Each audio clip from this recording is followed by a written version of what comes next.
spring 2021. There was a parade in my city. Number one pick, dancing in the street. Everybody was hitting the grid. Cade arrived in the D, and it was live as can be. They can ball, but we didn't want Green, Mobley, or Scotty B. No, when he got hurt, everyone lost it. Storylines leaking, no faucet.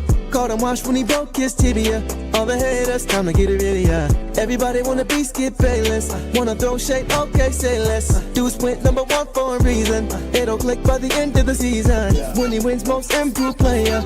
Gonna be a movie, here's the trailer. Don't say I didn't try to warn ya. Co-signed by Wembanyama. Cade Cunningham. He was raised a Texan, but now he's Detroit flexing. Team USA, he was killing them. Got him effed up, let me quote Eminem. Nowadays, everybody wanna talk like they got something to say, but nothing comes out when they move their lips. That's a bunch of gibberish and money lovers act like they forgot about Cade. Nowadays, everybody wanna talk like they got something to say, but nothing comes out when they move their lips. That's a bunch of gibberish and money lovers act like they forgot about Cade. Forgot about Cade, they forgot about Cade. Forgot about, how you forget about Cade?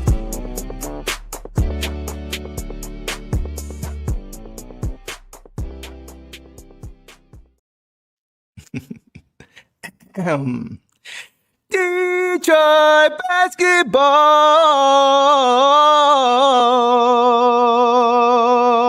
What up, though? What up, though, man? Welcome back to another episode of the Downtown Deuce Show with the boss. Happy New Year's Eve, everybody, if you are on the East Coast. I know, boss, you got about a half hour until it's official for you. But guys, we are nearing the end of 2025. Tonight was the final game of the calendar year, and the next time we're going to be doing this is in 2026. Time has wings, right? Boss, how are we feeling after tonight's game? First of all, how are you feeling overall? New Year about to roll in. How you feeling?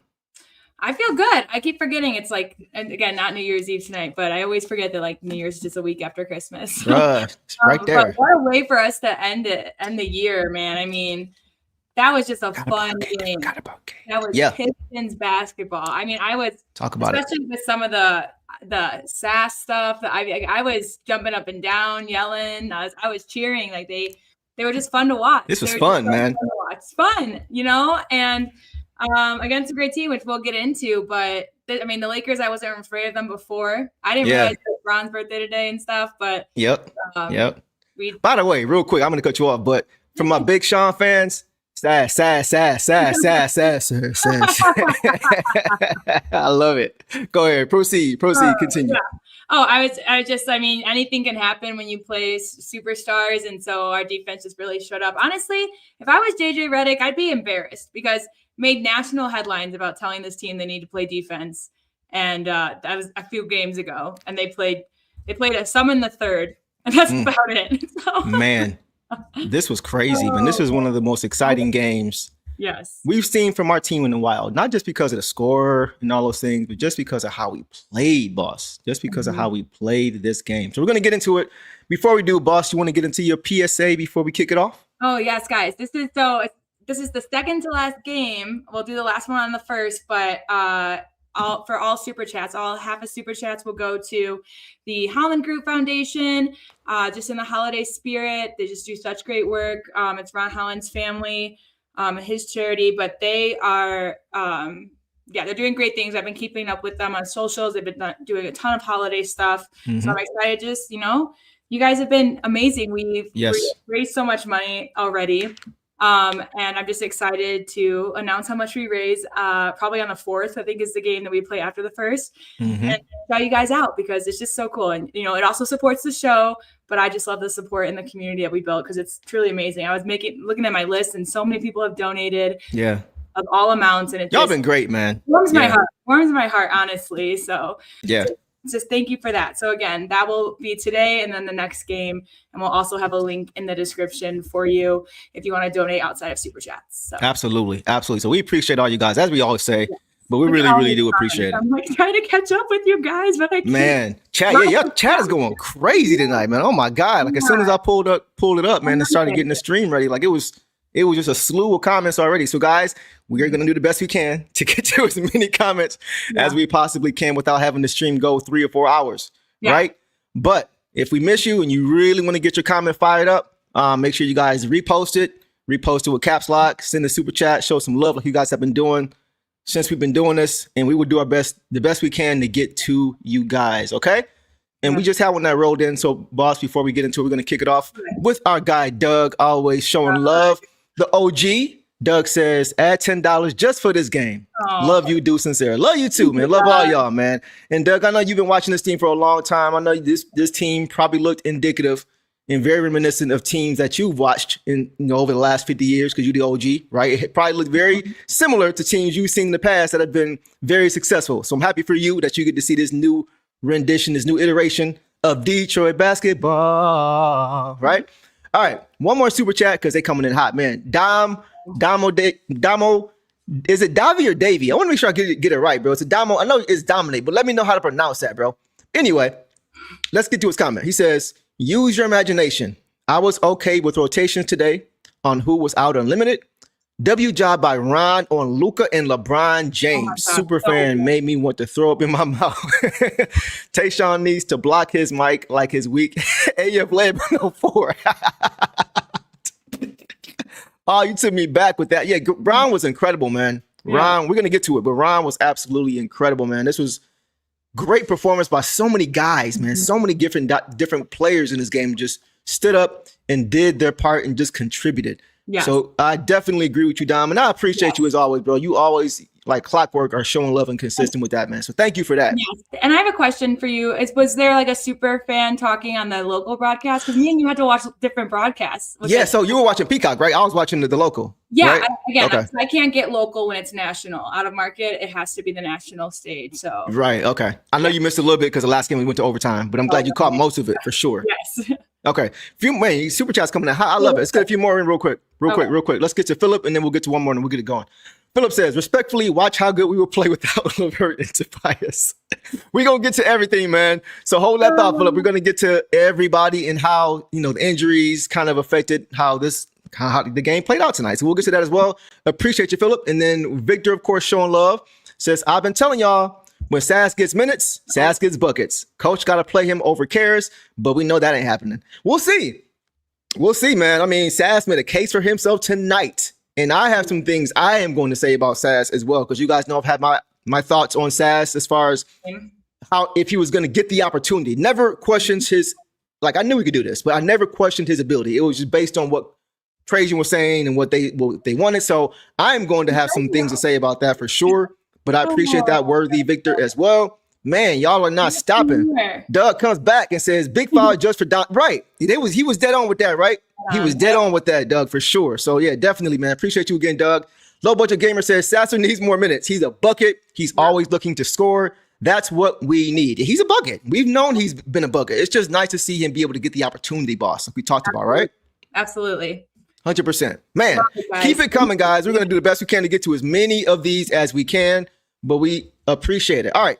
So, guys, tonight, the Pistons bounce back in great fashion, right? They started off 2-0, then they dropped the next two, and then they get the dub tonight, going 3-2, which, your boy might have predicted they were going to go 3-2 on this trip, right? But they did do that. They ended their 2-game skid losing streak on LeBron's 42nd birthday, which is insane that he's even playing this far, this long. But they beat the Lakers, guys, 128-106 to improve to 25-8 on the regular season, finishing with the record of 3-2. And guys, I did not know this, but this was, according to the broadcast tonight, the Pistons' largest road win against the Lakers in history. Wow. I did not know that. Boss, were you aware of that? No, I wasn't. Crazy, That's right? Shocking. I mean, the Lakers, we faced them, in the finals. There were the Magic and Thomas. That feels good. On LeBron's birthday, we gave him the largest deficit in our franchise. For sure. So, guys, as far as the injury report, you guys already mentioned it. Caris LeVert was out tonight with left knee soreness. It's the same knee that I think he kind of tweaked last game when he had to leave the game.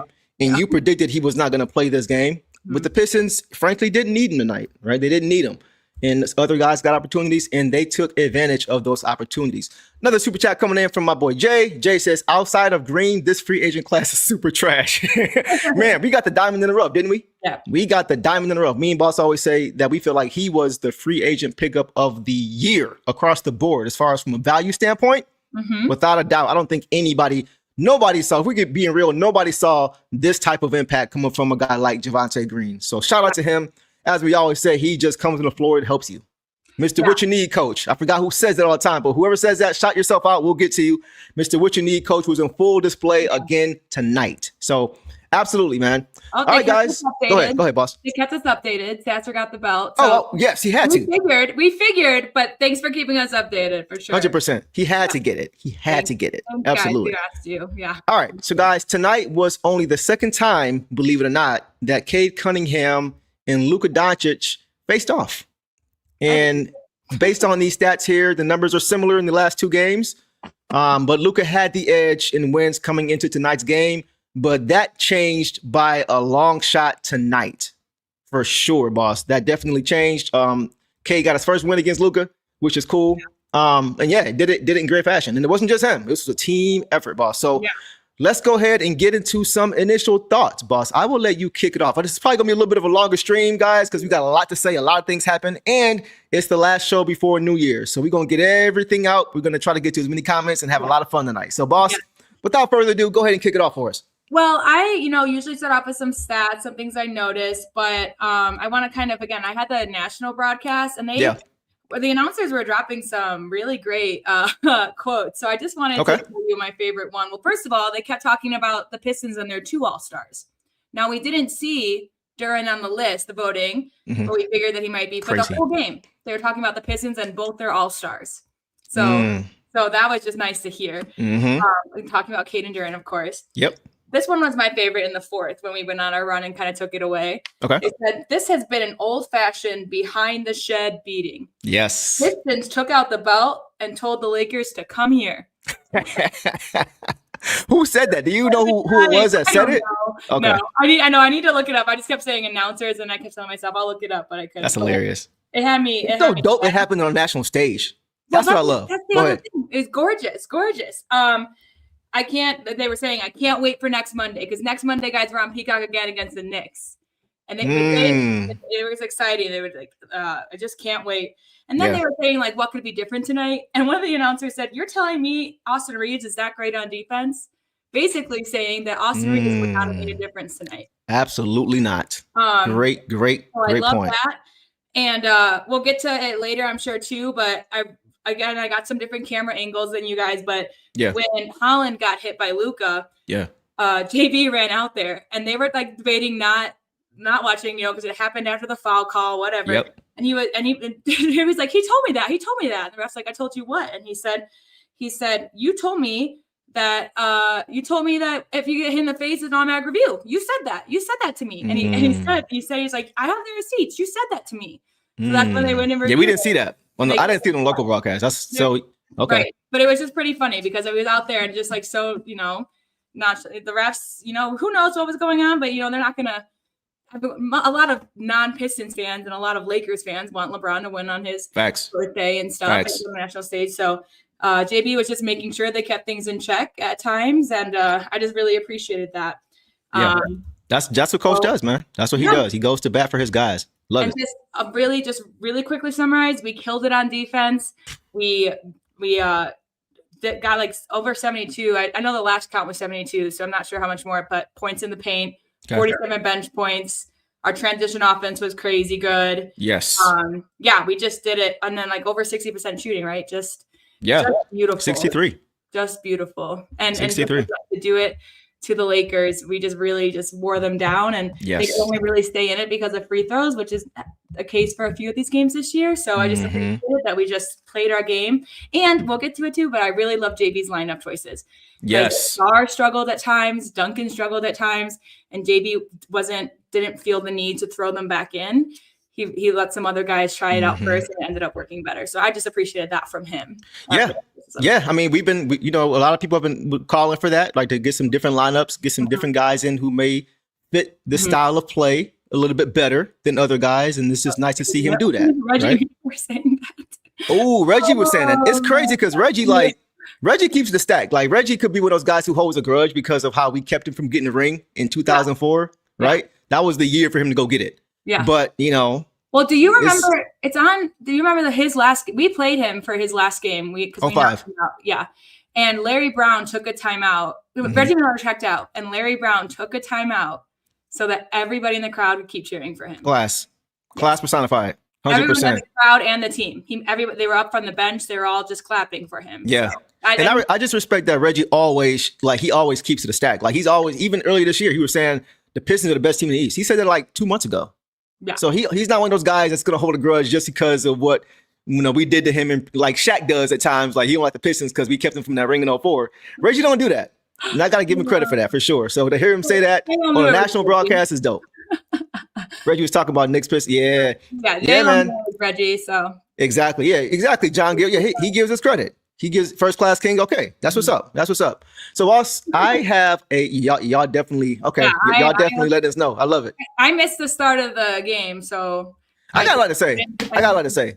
So, and I'll let you kind of bounce off. But I just thought the Pistons came into this game with amazing, incredible energy. Everybody across the board, like, you could tell the game plan was to run every single time they could. Run the Lakers off the floor, like make or miss, turnover. Let's run. And they looked like who they want to be tonight, right? And that's what I like. The speed on this team, boss, is such a weapon.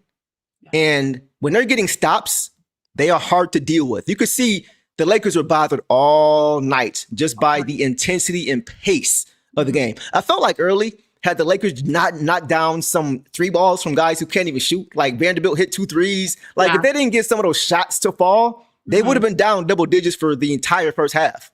Absolutely. Yeah. I totally agree with you there. That, like you said, the energy. I mean, I'm looking at the box scores now, and we just really spread it out. Yep. I mean, and we came out strong. I remember telling you, I think we played 10 guys in the first, and the only guy who didn't get a basket was Dunk. Yeah. Nuts. And so, but again, that was just the energy of, you know, transition defense or transition offense is the way we play our game. But also against a team like the Lakers, who, you know, aren't, first of all, struggle defensively and also aren't quick to get up the floor. Right. We really wore them down. Exactly. Yeah. The Pistons finished the first quarter shooting 67% overall, 50% from 3, 100% from the free throw line. Like, that's great. That's great. And all of that was in large part due to just getting out in transition and getting easy shots. Like, right, as far as just, they had a ton of paint points, but a lot of those were just in transition, getting dunks and getting layups, defense to offense. Like we always talk about, they were flying around. They were getting their hands on passes and passing lanes. They were swarming like a pack of wild, nasty dogs, like Daniss Jenkins said, right? But I just loved how everybody was running together. Whenever there was a steal or a miss, you saw 4 or 5 guys just sprinting down the court together. Everybody just running. I love to see that. Stu was one of them. Like, you know, I mean, obviously we know that about Stu, but maybe people watching don't know that about Stu, you know? Yeah, that was great to see. And it's funny because in the second half, this game they were up like 5, I think, at halftime because of the shot making and things like that at the end, you know, the tech and Cade, stuff like that for the missed call on him. I hate when they do that, by the way, but it was closer than it should have been at halftime. And we noticed that, boss, in the second half, the adjustment they made was to double Cade in the second half. And I immediately tweeted and said to myself and told y'all, saying to you, that they got to get, if they're going to double Cade like this, you got to get Jaden or you got to get Sasser in the game to take some pressure off, because you just saw the difference that it made, right? When they did that, before the Pistons made the adjustment, the game was tied at 79. Yeah. But once he made those adjustments and he put Jaden in the game, or he put Sass in the game, guys who kind of encourage once again how we like to play, you saw the lead again balloon immediately, right off the backs of our physical defense, creating turnovers and getting out and running him into the ground. Like that's how we play. That's how when we're at our best, we're doing that. The Lakers, they're not deep enough. No. They're not deep enough, and they're not young enough to hang with us. Well, they're top heavy. Go ahead. I mean, they were at the end, you know, I know it was kind of our bench. It was just Daniss and Chaz really is our bench guy, because the other guys get minutes, you know. Right. But like, I'd almost be like, well, Connect was connecting, literally, you know, like, I just think that they kind of run it. I don't know. If we're lucky to have the opportunity to play these guys already, because we know how deep our bench can go. So, you know, they just were, you know, they had Vanderbilt come in for a bit. Yeah. They didn't go too deep in their bench, which might have helped. Right. But yeah, they're like you said, they're not deep. But this is how it's been for a few years now. Even before Luka, that was the issue. Yep. Was that they had to rely too much on certain players. Yeah. And it's happened again tonight. So and watching this game, boss, they don't play enough defense to sustain their style of play against us. Exactly. Like the way we play is their kryptonite. Exactly. It's a matchup nightmare for them to try to play a team like us because of just how they're built. Yeah. That's 68 points from the bench is ridiculous. But that's the thing. Like, we overwhelmed them. They hung with us in the first half. Second half, they just couldn't keep up. Like I call it the 3Ds. I call it our depth, our defense, and our dog. They couldn't keep up with it. They could not. The Lakers at the end of the game, you guys watched it. They wanted to take their ball and go home. Yeah. You could just see it. When Bronny comes into the game, that's how you know they waving that white flag. And y'all know LeBron's my favorite player, but when you see Bronny coming to the game, you know what's up. And one more thing, boss. Yeah. This game, when I was watching it, and for those who remember, you probably agree with this. Watching this game, and we talked about it a little bit, but watching this game reminded me a little bit of the 2004 finals. You had a team that has two stars with not a lot of depth versus a team full of dogs. That was literally what we saw tonight. We had Shaq and Kobe before with not a great supporting cast, and we had it all spread out. All of our guys played the same way. They played together. They like to get out and run, play defense, turn you over, be disruptive, and just overwhelm you. Tonight, same thing. Luka and Bron and guys. Versus Cade and Jaden and Javonte and Ron and Sasser and JD and Stewart. Just spread out. Constant. The same recipe. Same recipe. That's why I tell people, like, people always say, douche, you gotta stop living in the past. No, we've always won this way. We're always going to win this way. This is Detroit Pistons recipe. We're going to do it this way. It's what works. It's what works. We have an all-star. I mean, like, we had 4 all-stars on that team. Tajon didn't make all-star, which was silly. But like, we have our star and we're still playing team ball. We have our star and we're still don't have to put it on his back because everybody is eating. Everyone's getting it done. And that's the kind of ball that, we like. And again, like we've talked about over the past, decade or so, like when things weren't working well, it was because there wasn't like cohesion like we have now. Someone said it earlier. I know I threw your comment up, but they're just so tight. They're so bonded as a team. And just multiple ways. And you can see it. Like, they were getting amped up for each other. I saw at one point an example with Sass. He was already on his run, but ended up getting a layup, and Stu just, the biggest high five. Like, let's go. Yeah. Like, it's just how it is the whole game. Yep. And it's, again, like I said, I just had fun tonight watching this game because, like, we should have won against the Jazz, but we didn't. But also, like, it wasn't this. Wasn't 100%. It wasn't the same style, right? And it's funny you mentioned the 4 All-Stars. That was true, but they didn't become All-Stars till later. Yeah. Like when Chauncey won the Finals MVP in 04, he had never been an All-Star before. Yeah, it was never been an All-Star before. It was the 05 year, 05, 06 year. Exactly. 04, 05 was the year that they had 4 All-Stars. Right. No, 05, 06 when we got Flip Saunders. That was because we had 64 wins. But the point is that those guys grew into being All-Stars. And once again, I see that with this team as well. We have guys who are going to grow into being All-Stars. So I just love how they're building this team the same way we won before. They're going against the grain. We're not trying to be top heavy and have a bunch of stars we trade for. We're going to do this thing the right way, build it the right way so it can sustain a long time just like it did before. So Mecklemore says, only team that can match our athleticism top to bottom is OKC. It's going to be hard beating this Pistons team in the playoff series, getting 4 wins against us, and that deep bench is going to be tough. 100%, Mecklemore. That's the recipe. Go ahead, boss. I would argue that I think it's the younger teams. I would argue the Spurs can match our athleticism. Okay. They have a deep bench too. Okay. But yeah, that's just, those are the 3 teams with the best defense in the league. Yeah. Us and them. Spurs and OKC East. OKC West. Go ahead. Nico Harrison isn't wrong when he says that defense wins games sometimes. Exactly. It's the style of play that you want to go after. So exactly. So that's all I got for initial thoughts. Had to get that out because it was a ton of things that we could have went to in this game, but for the sake of keeping this relatively short, we're going to go ahead and move on, boss, and get to some box scores. And guys, keep the comments coming. We're going to get as many as we can. We see you guys. Keep them coming. Thomas says, Brian giving Cade and the Pistons their I didn't see that. Yeah.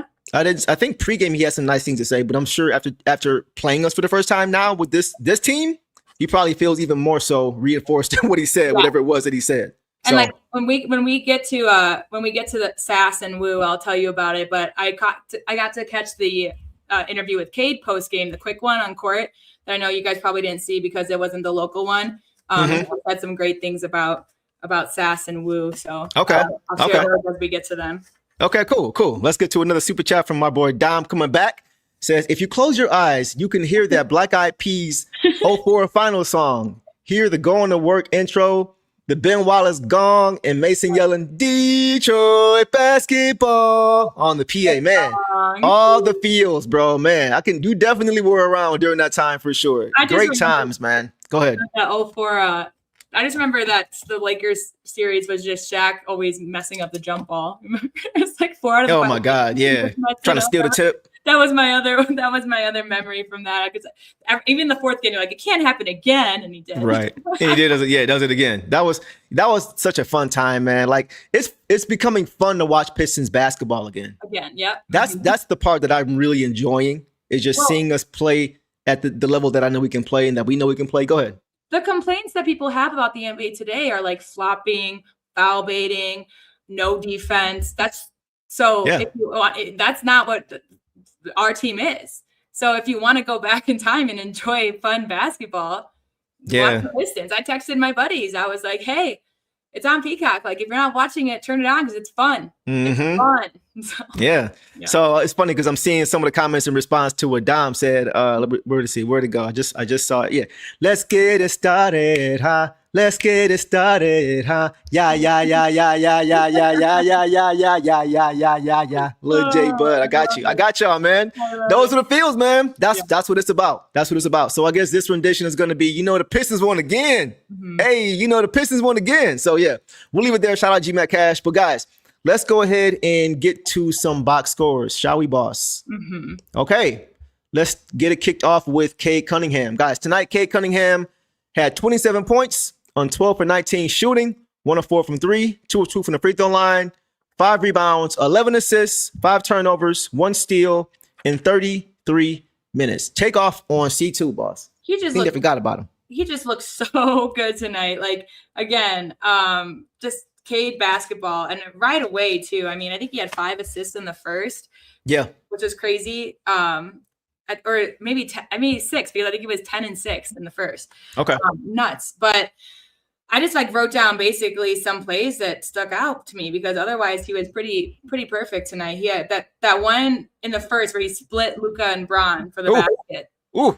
It's like, okay, well, you got the 41-year-old in and out, trying to block out, and then you got the guy who doesn't move, which someone mentioned it earlier too. Reggie was just roasting him. Now that I know it's Reggie for not moving.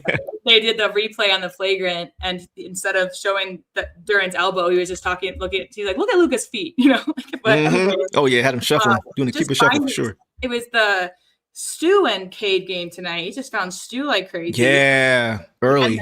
And again, I missed the beginning, so I didn't see him drop Laravia, but Deuce kept me updated there. But I saw him drop Smart when Smart was flopping a bit. Yeah. It's pretty funny. That man is dirty, and then he gets elbowed twice in the face tonight, and he gets no call, and he's all butthurt about complaining about it. Yeah, I saw that too. Whatever, it's karma. But he forced LeBron to lose it on a turnover. He had that block on Luka. That was nice. Yeah.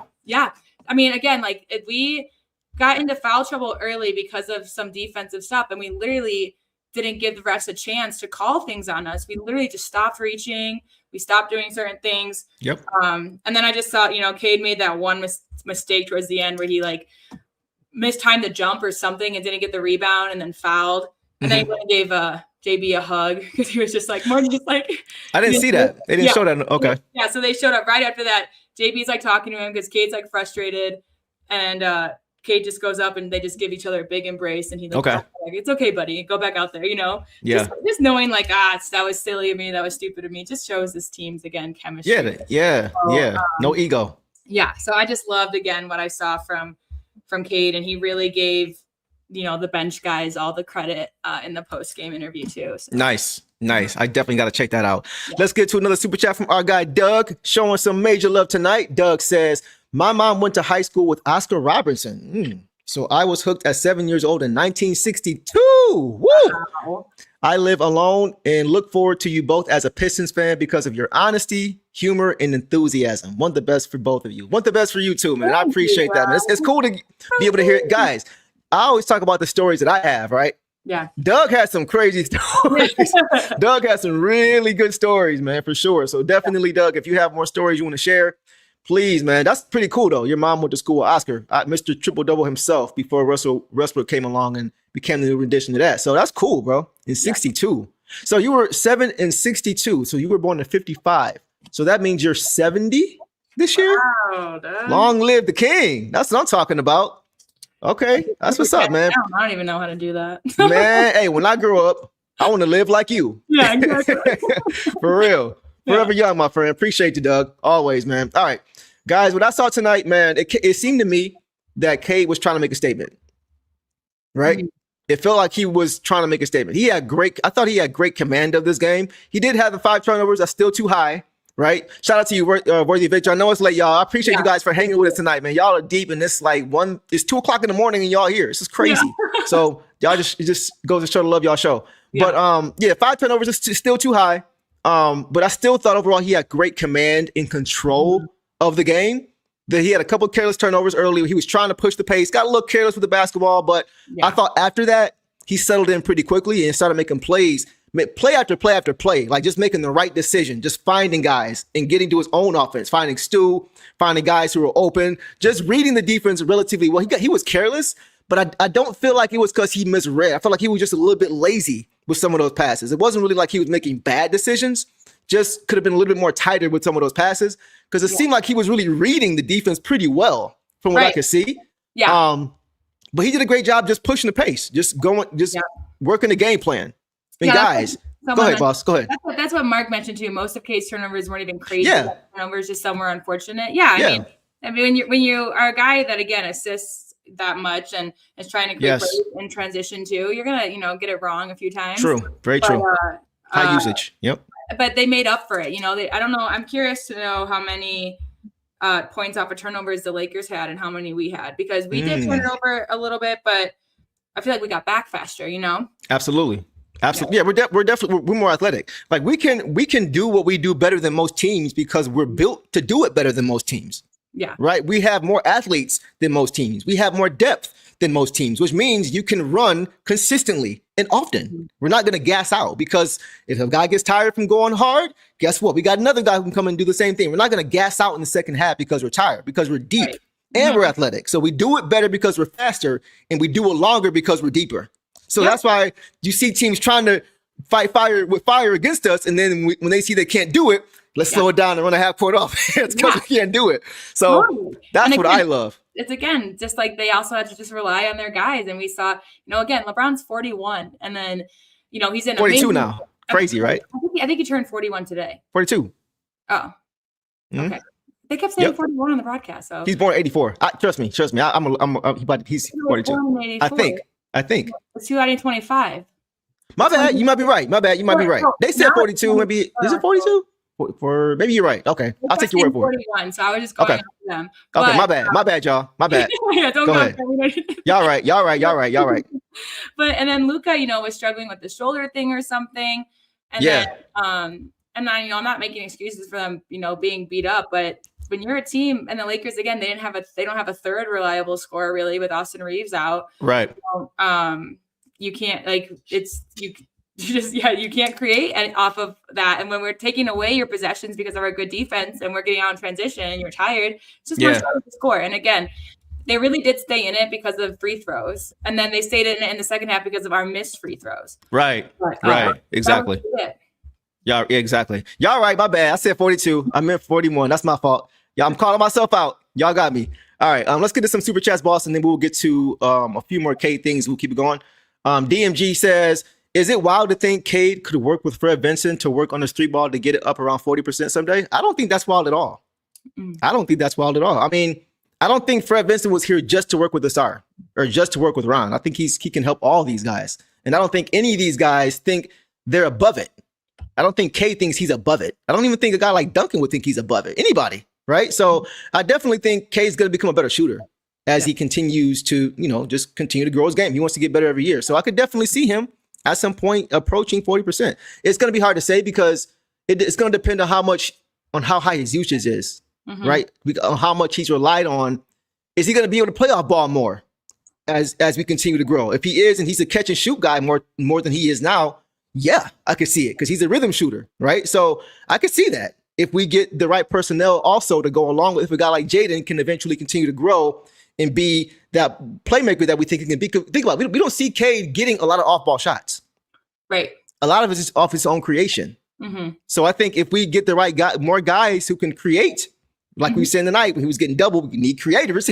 We can get those creators who can draw attention and get him off ball. I could definitely see him getting there. Even not so much Fred Vincent in part, but just the quality of the shots. Right. Like we said with Jaden Ivey, the quality of the shots. When he went from 34% the first few years to JB, 40 immediately, quality of shots is important as well. So I think the 40% is definitely possible. Let's get to Dominic coming back around. Says, since Doug and OG, I got a story for you. Okay. My dad said Vinny Johnson tried to pick up my mom in a restaurant with them sitting right there back in 80. Are you serious? What'd your mom do? That's what I y'all want gonna say, what'd your mom say? What restaurant was y'all at? Did Vinny try to use a microwave line since y'all was at a restaurant? Bro, that's hilarious. Oh, man, shout out to Vinny Johnson, but I think he probably missed that shot that he was shooting, right? I don't think he probably shot a shot and didn't make that one, right? That's funny, though. That's pretty funny, Daniss. Appreciate that story as well. That's hilarious. Man, so Doug, if you got a response to that, you got another story for that, Doug, let us know. Last thought on Cade, you guys mentioned it already. He took Jake LaRavia's ankles. Oh, my Lord. That was ugly. For anybody who missed it, I got you.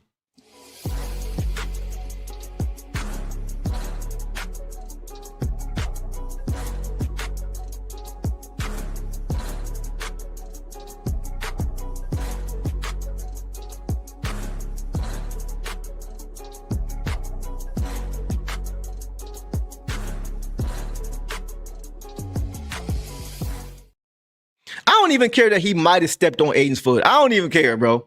He had him slipping and sliding, bro. That was hilarious. They had to show 3 angles for that one. And LaRavia is a pretty good defender, too. Go ahead. Yeah, couldn't stay in front if he did step on ankles. And I agree with that. The LaRavia, that was kind of when we went on a little bit of a slump when he kept Smart, LaRavia, and was it Vanderbilt? They kept for defense.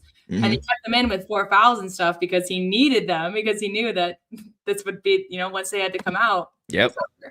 That was beautiful. That was gorgeous. Listen, man, Luka Doncic is a great offensive player, right? But between he and Cade, and I'm being as unbiased as I can possibly be, give me Cade Cunningham, man. Give me Cade. Cade is a better overall basketball player than Luka Doncic. Yes, I said it. You could argue that Luka is a better offensive player right now. Cade is just so much more of a balanced and well-rounded player on both sides, man. Like what he gives you defensively, boss, is something that Luka will never be able to give you. On one play, I think you mentioned it. He had Bron and Jalen on baseline, and Bron tried to post him, and Bron stood him up, or Cade stood him up, and Bron just lost the ball in the air and turned it over. And Cade was like, let's go. Like Cade had a different energy tonight, man. Yes. Different energy, but once again, guys, we said it before. The only reason that he can do that on both ends is because he's in great shape. He takes care of his body. Luka was huffing and puffing in the first quarter. Not Cade. It was I just said his name earlier. Vanderbilt too. He went out after his first stint. Like he wasn't even out yet. He was just in the corner waiting, setting up, and he was out. And he was tired. Like that's what I'm saying. Like Luke. It was funny watching Luke. He went to the support beam under the hoop and just kind of leaned down. Like he was tired after the first quarter. He was struggling to keep up with how he played. It's up and down. Like that's the difference for me. Like Cade is getting up and down at every opportunity offensively while still strapping up defensively. 20 points and 8 rebounds in the first quarter alone. Yep.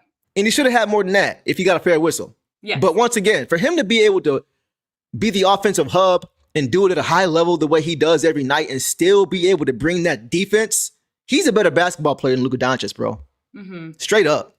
And I will say that to anybody on any day of the week. And without a doubt, it's no question, man. He's an MVP level player. He has room to improve, of course. Yes, he does. He's 24 years old. Imagine him at 27. Yeah. dude's gonna be scary, man. So like, woo, I like 5 turnovers. If that's all you're gonna say about Cade tonight, you can live with that. He did everything else extremely well tonight. I'll live with that. I'll live with that for sure. And like we said, it wasn't even, bad turnovers. There were some ugly ones towards the end of the third by our bench squad that I was like, that was bad. Yeah. So yeah, definitely agree there. And especially just the overall, I mean, I think, with Jokic, we'll probably be out of the MVP race now because he'll probably miss too many games to qualify. Mm-hmm. I think Cade is second behind SGA. The announcers, Reggie and whoever the co-announcer was, you guys tell me, it's probably someone super famous too. But right. But we were saying that too, that it opens the door wide open for him. And Eric Vincent today too on his stream, because shout out Eric. I turned into that stream because I couldn't catch up on here, so I knew he would call the plays and I could understand what's going on. Yeah. But, even he said like it's just a big opportunity for Cade to now, make his. That's true. I didn't even think about that because it looks like Jokic might be out for at least 4 weeks with the hyperextended knee, right? So they said, I think through January, and there's 17 games in January, and it's 16 games is the miss. So ooh. Yeah. Cade, I mean, look, they're saying it in the chat, boss. They saying it in the chat that a lot of people are saying they think Cade is going to win that MVP. Crush said Cade win the MVP. Well, hey man, you keep this up and we keep winning like this. And we see it.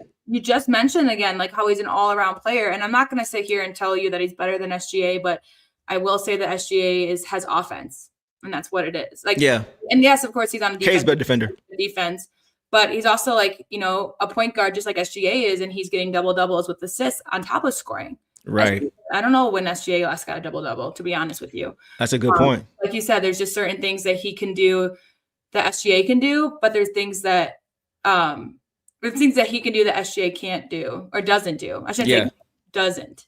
That he doesn't do. Maybe he may not be required to do as much because of the other players he has around him. That's no slight to who we have on our team. We have guys too, but he's had 2 All-Stars to play with. Mm-hmm. That takes a lot of pressure off of you and gives you a lot more space, a lot less attention. Defensively, just helps. It makes it easier for you. So I mean, reigning MVP, reigning finals champs. Like obviously, he's going to be in the discussion. Yeah, I can't forget about Shea for sure. But Cade, again, the fact that this happened on to a national audience is great because we saw the one with the Cavs game where it did not go well, and then this one, it's almost just like everyone out there, no one could really say that the Lakers did well against us because they didn't. Right. Exactly. 100%. Doug coming back around with another story says, Patrick Ewing accused me of stalking him. What did you, Doug? I worked in D.C. in New York and I ran into him several times. I did give him crap for stealing Allen Houston. Oh, man, I know. We had Allen Houston in Grand Hill. That was nice. Yeah. Man, Doug, what you be doing to these basketball players, man, for them to be saying all stuff about you? That's crazy. Doug don't be playing around when it comes to his Pistons, man. I love it. That's a big dude too, man. You brave. You brave for sure. All right, guys. Another one, Doug says. He's continuing. Doug says, first time I was in line at ATM, he looked at me and asked what I wanted. And I said, leave your ATM card in the machine. I'll let you know. Oh, no. No wonder he thought you was stalking him, bro. Oh, that's hilarious. Shout out to you, Doug. You got some great stories, man. We love it. All right, guys. So we'll leave it there on Cade.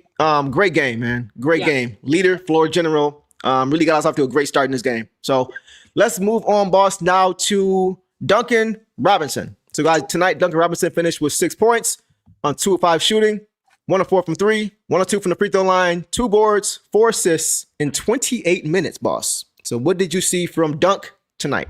Gosh, 28 minutes seems a little high for me because even I was telling you, I was like, Duncan's not out there during this run. And I think that was a wise choice by JB. Mm-hmm. But I think he held it down pretty well. He didn't get his first basket attempt until the second. And it was the nice and one ISO layup that he did. Mm-hmm. And then which is crazy to say. Yeah. And then the next one was a 3-pointer. It was an and one as well. It was a 4-point play. He didn't make the free throw, but it's okay. So not a great, shooting night for him. But again, like 2 of 5, like usually we're seeing him, be like 4 of 10, like he gets more shot opportunities. And he also took a couple bad threes later on, like in the garbage time. So even then, I think he just made really smart decisions on offense. He only had 1 personal foul. That's crazy. Okay. For a guy, that again, like usually defenses offenses will go after because Mhm. he's not our best defender. But effort tonight, again, nothing really stood out for me completely with him in the game, but that's also a good sign because this means that they weren't running him over. He wasn't making silly mistakes. So I don't feel like he was bad. mm-hmm. I feel like 28 minutes is a lot for 6 points when he was okay. Like, what I'm going to say has nothing to do with Duncan Robinson and his style of play. Yeah. But the style of play is what I think is the issue, Mm-hmm. right? First of all, I think you got to take more than 5 shots. Yeah. You're brought here to shoot. We need you to get the shots up, right? But I just feel like he doesn't, as much as other guys, contribute to our style of play, right? Duncan without the ball affect the game with his spacing. That's what I do agree with. I agree with that, but you got to shoot the ball. You got to get shot. And I don't feel like when he was in the game, I feel like when he was in the game was when we saw most of the double teams on Cade. Because they weren't respecting his shooting. They were just going to rotate. They weren't afraid of him when he caught the ball out of a double team to do something with it, to be able to get downhill, to be able to attack that closeout. That's what, and I felt like that's why when he was in the game was when the double teams were coming, and when he sat down, when the double teams were still coming, because they still came, they still made somebody else force him to do something. Right. You saw guys taking advantage of it and cutting to the hoop, getting layups, getting downhill, getting to the rim. We saw a lot more of that. Right. When you had other guys in the game like Ryan or like Jaden who can attack those closeouts and attack that pressure and attack that double team. So that's the only thing with Duncan that I saw tonight. I'm just curious how many touches he actually had because like you said, I think that also early on is when we saw him really, again, he didn't take his first shot attempt until the second. So I think early on our transition was so good that it was really straight to, paint guys that aren't hanging on the perimeter like Duncan usually is. So I think I'm just more curious to see how many touches he even had to, make the decision to whether to. But I mean, I agree with you because if he's being doubled out there, it means that they weren't worried about Duncan getting the ball on the perimeter. But I'm also just thinking that we had so many points in the paint. I feel like we just went straight to the paint with it instead of looking outside for most shots. But again, a lot of those points in the paint came off transition. That's a big part of it, and we weren't really getting in transition as much when he was playing. You know what I'm saying? We weren't really able to get out in transition. That run we made in the third quarter happened when we had Jaden and Ryan in the game. So I'm just looking at style of play. All transition offense. The first half was all transition offense, and that's when he played the most.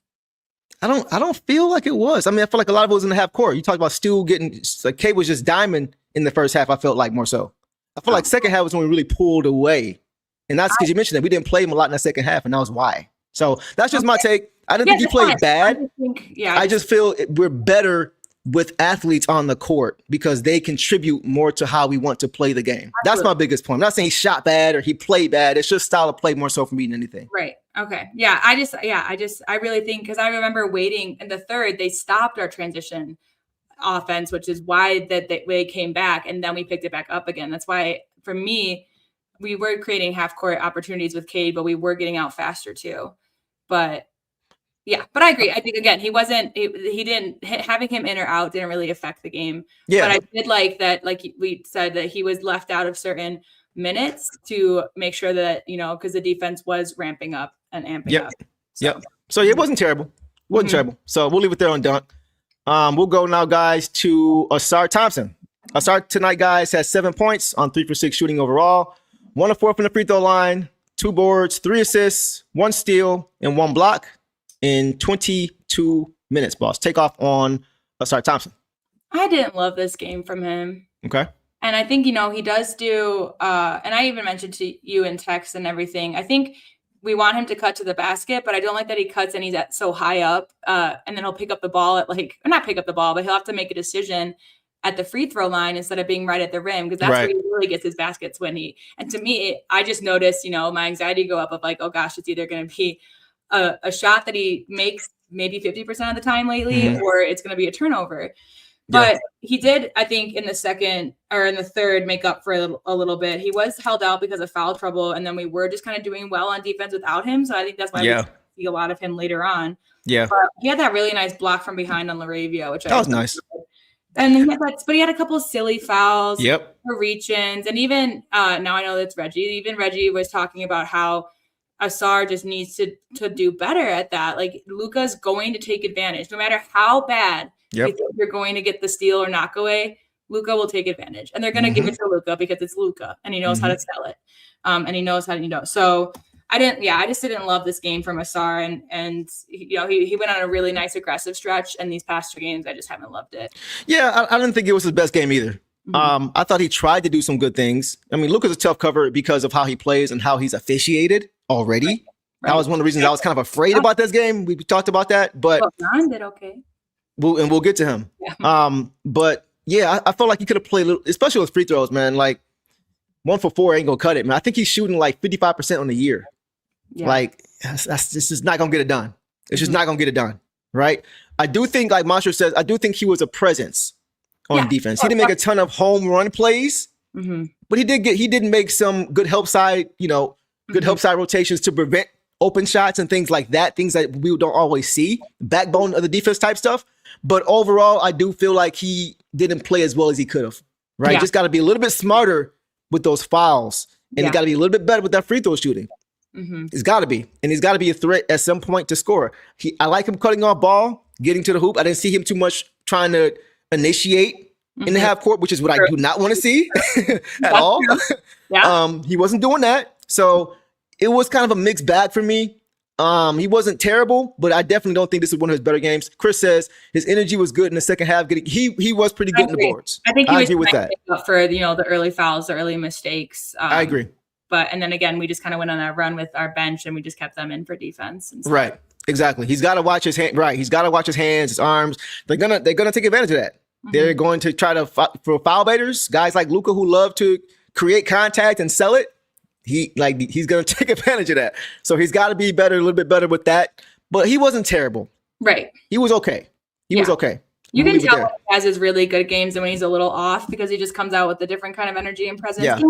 And I don't expect more of this. He has been really good, I feel like, on perimeter defense, on defense, not using his hands as much lately. Right. I agree. So just how his game went wasn't great, and just made silly in the moment decisions that affected it. But yeah, so decent, not bad. Yeah, not terrible. All right, let's go to Tobias Harris, boss. Tobias Harris, man. 7 points. Started off very well too. 7 points, 2 for 2 shooting, 1 on 1 from 3, 2 or 2 from the free throw line. He was perfect from the floor shooting the basketball.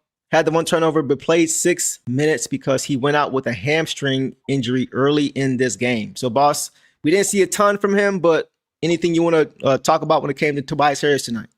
Yeah. And so I, again, missed the start of the game, but because I was listening to Eric Vincent, I know that he got the first 2 shots, the first 2 baskets, which, again, they've been kind of drawing that up for him.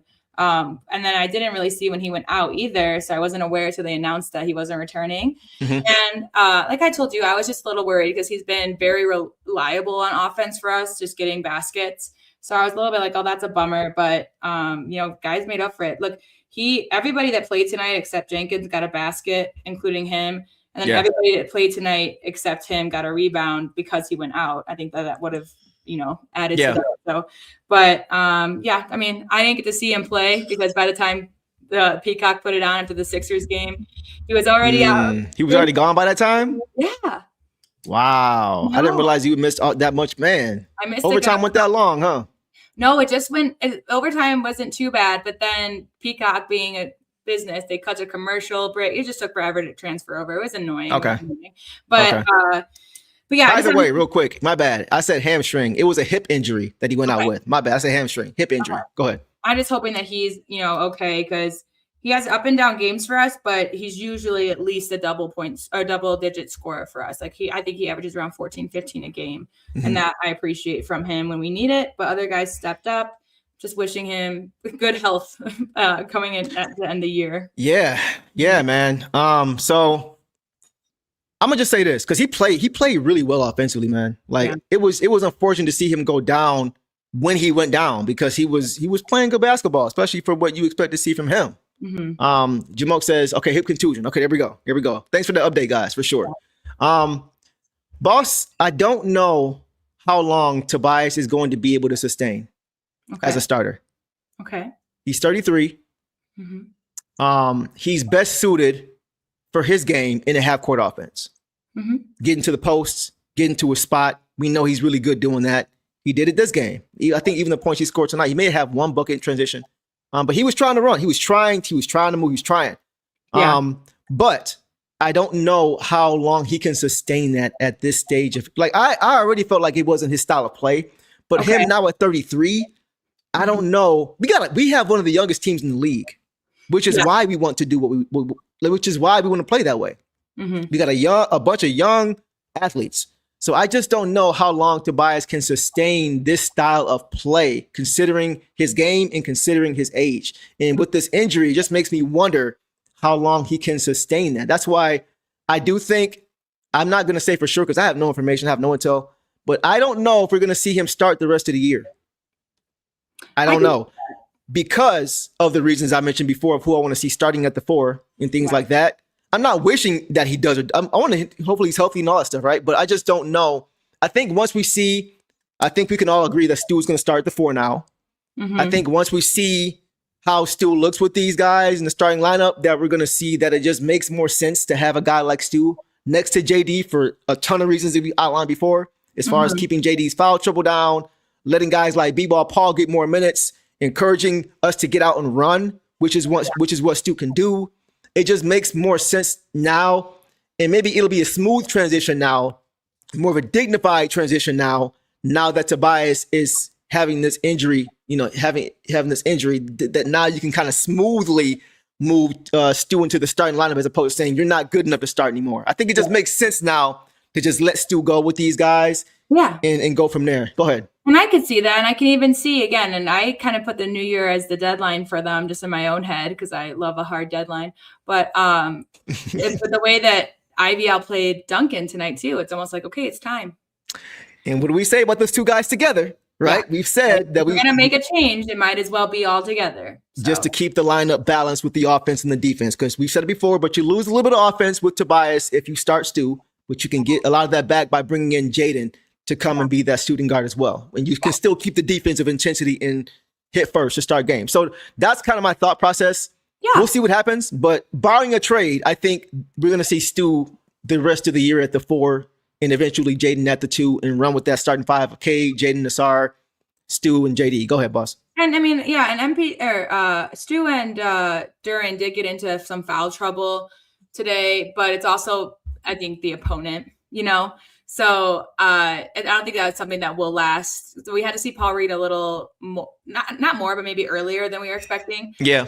And he's pretty good. And he did okay. He made some mistakes, but I know that he'll beat himself up for that. And I expect him to shake it off the more he plays kind of thing. But I think that was just my biggest issue was just like, what if they both get into foul trouble? And now we're down 2 very important bigs. But again, I think it was more so the opponent that we faced today that kind of got them both into foul trouble early. Yeah. And back one more thing on Tobias, it's a lot like Duncan. It's not like I don't like their games or they're playing bad basketball. Right. It's just more so, how do we want to play the game? And he could be great coming off the bench. We haven't exactly seen it. The only time we haven't seen him start was when he was injured, and when he got healthy, he came right back in. So we haven't even seen him off the bench yet to see, because that vet presence off the bench might be very important. Those 2 guys, 3 young guys, Yeah. That just excites me more about our depth too. To know Tobias and Duncan Robinson will be coming off of our bench. That's crazy. While still having around Holland and Javonte Green and a Sasser and the Daniss and the Paul Reed. That's a solid bench, man. That's probably one of the best benches. It probably is the best bench in the league, honestly, with those guys because they're starting right now. So yeah.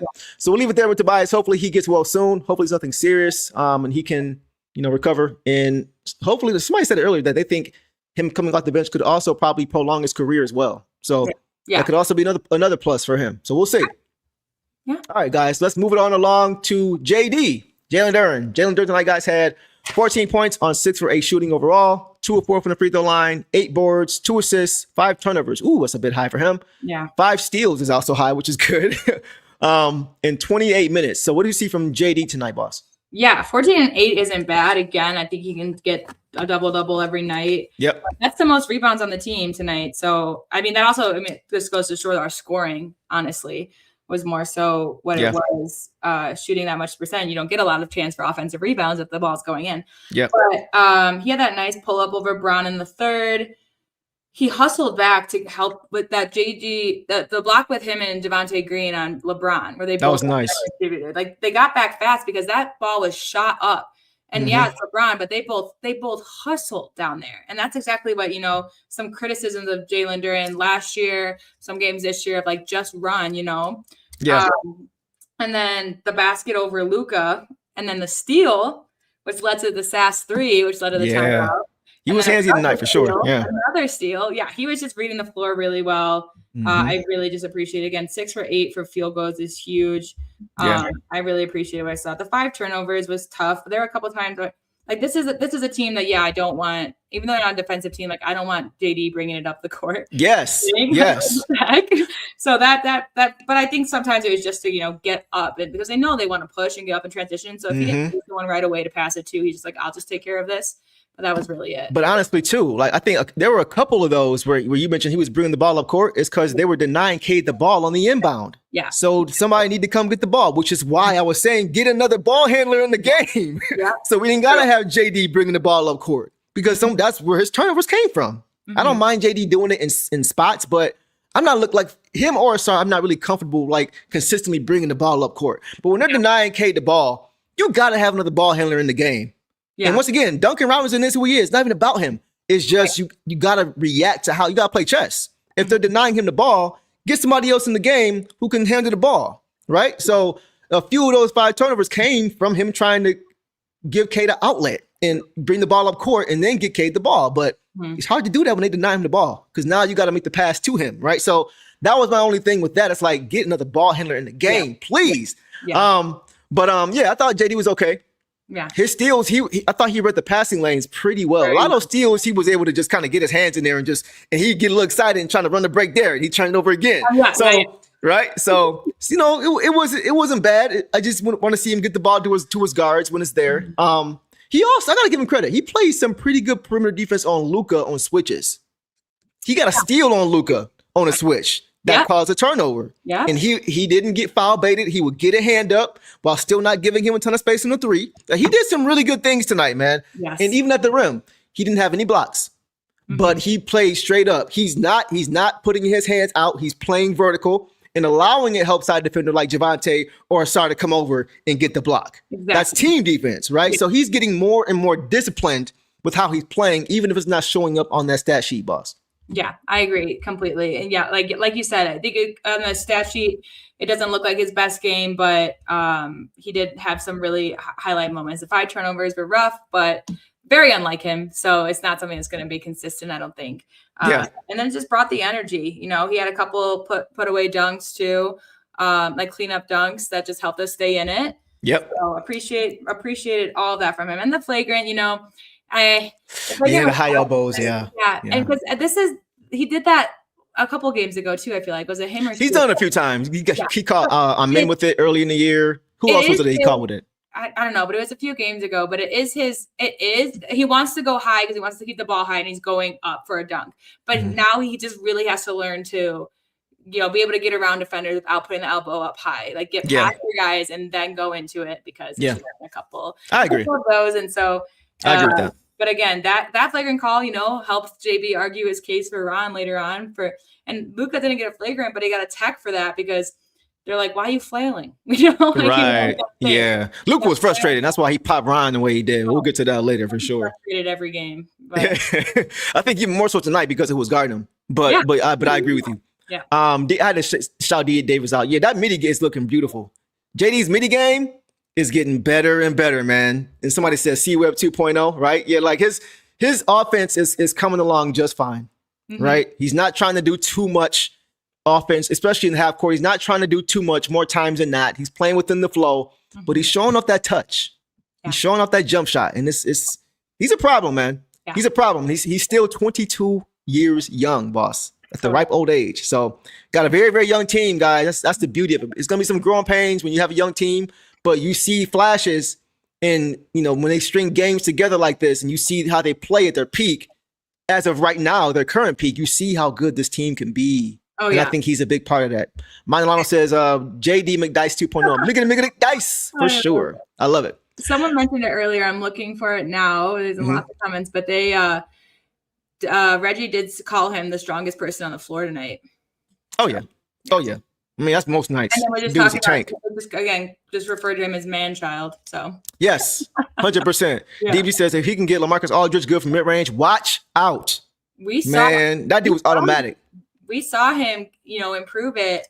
Was it last game or the game before? That was the majority of his shots, and they just look so nice. Yeah. And again, it's just going to come. I think he's making the right decisions of when and when not to, and when to take them and when not to. But again, he's only 22. This is something that can develop over the next few years and just Absolutely. Yeah. And that's not to say that C-Web is a perfect comp, because C-Web was just different, bro. Like, he had guard skills with that basketball, man. And the way he could put the ball in a hoop, he was just different. I'm not even saying JD has to be him. I just see flashes every now and then that he shows us some of that ability, but we don't need him to be that because we need him to be that post presence, because C-Web can't board like he could. C-Web wasn't as strong as he was, right? So there we go. Right. They're different guys, but they do a lot of things similarly, being they're big, but they have some guard skills and that have a nice, well-rounded skill set. So I think, D, you hit that on the head, and you guys hit that on the head as far as the mid-range game, and McDyson, yeah. Good comps, guys. Good comps. All right, guys, let's keep it going. Let's get to some bench guys. Boss, let's start with J.I., man. Okay. J.I. tonight, guys, finished with 9 points on 4 or 5 shooting, 1 of 1 from 3, 2 boards, 2 assists, 1 turnover, 1 steal in 17 minutes. So he didn't play as many as last game. He played close to 30, but 17 is, I guess, a little bit more than average of what he's played lately. So take it for now. What did you see from J.I. tonight, boss? Yeah, again, I'm kind of shocked that it was only 17 because he made such an impact. It felt like more. Yeah. Like Duncan Robinson, I was shocked because it felt like less, and him, it felt like more. Right. And most of his scoring came in the second half when we really needed it. I mean, at least 7 points. I think he got a basket in the first half, but he had that steal from Luka on the rebound, he went for this rebound, and he got it out from Luka, and then got a Javonte Green slam. Yes. Which was great. And then in the second half, he had that nice up and under basket up the court. It's just smart. Again, like just such an athletic move to make when you know that, like, if you go straight up with it, it's probably going to be blocked. But if you pull off a move like that, you're going to get it. Exactly. Yep. The reverse layup to end the third, and then he opened the fourth quarter with a 3. Yep. Beautiful. Showing the 3 ball off. Everything I saw from Ivy tonight, just how fast he was, just how confident he was, his defense, he was staying in front of people. Like, I even when was it Ron getting in trouble? Yeah, Ron was getting a little bit in trouble with Luka, and I was like, I think J.I. can be there. You did say that. Stay in there. Just mostly just to stay in front of him. That's the hardest part. Stay in front of him and not reach. I just loved what I saw from Ivy tonight. And 9 points isn't his best scoring of the year yet, but this was definitely up there with one of his better games. He just looked like himself. And even with him and Sass, I told you, like, this feels vintage Pistons, even though it's been a couple years. Because we saw a lot of him and Sass's rookie year a couple years ago. Facts. But I just love to see it again, and they really worked well off of each other as well. Yeah. And those are 2 shooting guards, but we trust with the ball. I just loved it. Yeah, it was great, man. I mean, he had 9 points, but he only took 5 shots. He made 4 to 5 shots he took. That's crazy. You know what I'm saying? And he made his only 3 again. He's shooting 40+% again this year, guys. Like, he's shown, I've said it all the past year, that shooting was not a fluke. Once again, the shot he took was in rhythm, boss. He wasn't taking an ill-advised shot that was out of the flow of the offense. I said last show, I want to see him be a little bit more aggressive. We're starting to see that a little bit more. Last game, he was looking to defer too much, right? In the half court, he was passing the ball to Ausar. And you know how I feel about Ausar in the half court. I'm like, J.I., make a move, bro. You got the better ball handling skills. You got the better offensive package. You're stronger. Get to the hoop, right? So tonight, we saw him do that more. He did it. He had the one ill-advised turnover off the offensive rebound, right? That was the only black mark on his game tonight. But I thought other than that, he was great, man. Like, plus 20. I know that's not everything. But once again, he came into the game. And even in the half court, his movement without the basketball vastly improved. Vastly improved. He was able to get to the hoop off a nice cut. Nice. He's really good with the up and under move. Like, that's automatic. Automatic, man. So yeah, and he was a big part of that barrage that got us back got us back ahead when the game was tied at 79 and it ballooned to double digits again quickly, which seems to be happening a lot whenever J.I. comes to the game. Yeah. I'm just saying. Well, especially against this Lakers. Like, I mean, Ugwe Joe said, oops, Go ahead. My bad. Sorry, I'm looking for his comment. There we go. Fast and composed. Yes. That's exactly how we think of him. And, you know, when J.R. first came into the league with us, we saw him be fast, and then we saw him make kind of silly mistakes go too hard and miss a layup or something. And he's been looking really clean and composed. So I really like that word for him. Mm-hmm. And again, against this Lakers team, like we saw Cade get past them with no problem, and that's because of his ball handling and footwork.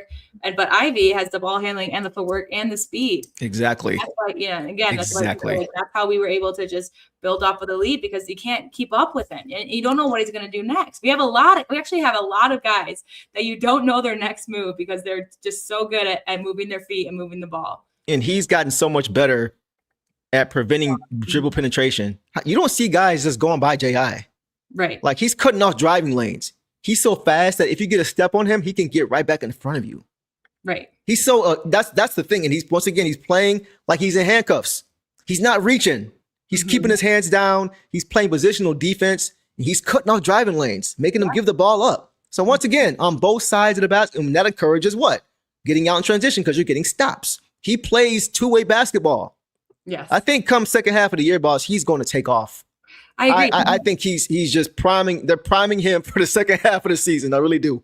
Yeah, someone mentioned that post All-Star break, Ivy is going to go nuts. Yes, PD. I agree. I think. Yes, PD. Look, guys, this is the anniversary. Today is the anniversary, I believe, of J.I.'s injury. January 1st, right? January 1st. Okay. Top of the year. Terrible way to bring in a new. So now, he's finishing out. We missed him a little bit in the beginning, and we were talking about how we were excited to get him back off of that too. Just we'd rather have it then than now. And now you said that. Half. Now we get to play when it truly matters. When it's time, to probably the last third of the season is when you really position yourself in the rankings and position yourself in playoff form. And he gets to be a part of that. And so he's off to a great start. We just keep seeing better and better from him. We haven't seen him, get really good and then slump down these past two games. So, and again, 17 minutes just seems short for him for how much he did. So I'm really excited for him. And maybe with like you said, maybe we will see him be coming back from this road trip in the starting lineup. I agree. Chris says he's definitely back and needs to be unleashed. I agree. Monlano says big props to JB Bickerstaff for simplifying everyone's role and creating. Yeah, I feel like nobody is playing outside of their scope. Yeah. Which is why a guy like Jaden is only getting maybe a turnover a game. Mm-hmm. They're not asked to do too much. When you're doing less than you are able to do, you're going to play well. Yeah. And because we have so much depth, we have so many guys we can designate certain roles to. Yeah. Nobody is playing with a huge plate. When you have a bigger plate, when you have a crazy high, that's why you see guys like Cade have a high usage, who hit high usages, high turnovers more sometimes. The more you're asked to do, the more the ball's in your hands, and more you're going to turn it over. Yeah. Well, when your role is simplified, the game is easier, and now you're not overextending, and you're not playing outside of your depth, and you can just play comfortable and free. That's a great comment from Monlando for sure. Yeah. And exactly. And it just reflects what you just said too about usage. Like Cade played technically less than 33 minutes tonight. We've seen him play close to 40 before and have to and we had such a big stretch of rest towards what was at the end of the third and then going into the start of the fourth without his big one. Like he was gone, he was out because we held it down. And even at the beginning of the game, playing 10 guys in the first quarter, like we mentioned already, it just goes to show, especially against a team that has only, two guys that they rely on for scoring. Top heavy. And Luka, Luka's longest break was when he had to go to the locker room. Right. That's a fact. Yeah. So it's just really, again, cool to see. And it ties into the whole theme that we've been talking about, is how we play ball as a team. As a franchise, Exactly. So when I say that, and you guys are saying he's going to be unleashed, that just means he's going to get more opportunities. He's going to get more playing time. Not that he's going to have a ton much more to do. Yeah. He's just going to be able to do what he's doing more. Yeah, I agree. On the court more, right? So if he does that and they continue to do that, he's going to be just fine. And we're going to see him naturally just perform at a higher level. So I can't wait. I can't wait, man, for the second half of the year, boss. I cannot wait. I see the signs, and y'all sure you see him too. It's going to be fun. Mm-hmm. All right, guys, let's go ahead and move it along. Boss, let's go to LeRon. Let's go to Ron Holland, Dog Pound Jr. Kind of approaching, he kind of growing up a little bit, man. Might have to give her that junior piece pretty soon where he's playing these days for sure. Tonight, guys, Ron Holland had 11 points on 4-7 shooting overall, 1 of 3 from 3, 2 of 3 from the free throw line, 7 boards, 2 turnovers, 1 steal in 19 minutes, boss. What did you see from LeBron tonight? Look, he had a little bit of trouble not reaching with Luka. Luka got, some LeBron James. Go ahead. Luka got, took advantage of that a little bit. You can see Ron getting frustrated. At least on the main broadcast, there was one where he fouled him, and they go and he did that whole face again where he's just staring at the ref like, "Are you joking?" But then I'm just so proud of him because in the second half, in the third and the fourth, when we really, really needed him, to stay out of foul trouble, he really just didn't get any, and he played so well. Again, this is a guy that I was afraid. I was more afraid of him than Ausar, guarding Luka because, he's young, he's antsy, and we know he's smart, but then we know that Luka's smart and that, he's still young in this league and he's not going to get the benefit of the doubt from the rest. Yeah. He played defense so well. So the first half, basically just aggressive. He came out aggressive. The third quarter was his quarter. He had that beautiful reverse and one. Yes. Great defense on Luka. Even when he was forcing Luka to pass. Yeah. Luka was at, Luka wasn't that far. Luka was in range, which is most of the court for Luka, but he passed. Yep. And then Luka hit a 3, and then Ron hit a 3. Right back. Which was crazy. I loved it. He doesn't, he's been very smart in his decision making. We saw him make multiple bounce passes instead of just pulling up and shooting. We know that he's not just going to throw up threes now just to do it. So he felt confident in that, and I truly believe that he did. And then, we tried it again at the top of the key a few while later, and it didn't go down. So then he stopped. It was just so good. I loved everything from Ron tonight. And 11 points and 7 rebounds. He's crazy. And I kind of knew he would. I kind of had a feeling. I don't know. Sometimes when it's against the stars or the big teams, he loves the spotlight. So I loved what I saw from him. And at the end, he was, jawing with Bronny a little bit. They immediately, dabbed each other up and hugged, but I couldn't tell from there if they were happy or not, but it was just cool to see. And Ron's energy, he just is, just a spark for sure. Always. For sure, man. PD Mac, if you watch Dave Chappelle, think about Rick James. F your couch. F your couch. Ron said, F your lucky 3. That's hilarious. But, okay, DMG, y'all was talking about, exactly. When I said Dog Pound Jr., Ron Holland is a second, but Stu actually named him Dog Pound Jr. because he was the youngin' last year, and he had that same approach that Stu had, which is Dog Pound Senior. That's what that's about. But I knew you would get that one, PD, for sure. Yeah, definitely agree, man. Ron was great. Yeah, Ron was great. I feel like I'm a broken record saying the same things about Ron every game, but he does the same things every game on the court. So it's the same thing. He's a difference maker. You mentioned it already, but I love his ability to board and push. To grab and go. He can initiate the offense and start the break, and he's a good rebounder. He's one of the, I would say him, Ausar, Jaden, Cade, those guys you trust. Maybe not so much Ausar, but at times Ausar too. I love guys who can grab the board, they can play big on the boards and get out and just run. That split second of not having to rebound and find your outlet makes a huge difference because it gives them that much less time to set their defense up. Yep. And Ron does that. He grabs and he's gone. And he's gone. Go ahead. Just and again, just because I'm picturing in my head, and I do trust Ausar to do it. He's just had a few off games after a great streak of games. So he'll bounce back. But with Ron, again, and with the decision making, because we saw him take it the whole court to get to the rim and make the basket, but we also saw him bring it up and give it away. He's just reading it all. Yes, exactly. Well, and he's just another super young guy. And we never ask him. I ever think JB is Ron, be our ball handler. But they trust him enough to do it. He trusts him enough to do it. Remember last year against the Bucks when I think it was the Bucks. Maybe you guys can remind me. The game where he had the run out layup at the end of the game to put us up 1. And then it was the Hornets when I keep forgetting his name. Who is the forward? I keep forgetting the forward's name. Brandon Miller. Remember that game winner he hit last year? Yes, right over. Yeah. Right before that, Ron got the steal and got the run out layup.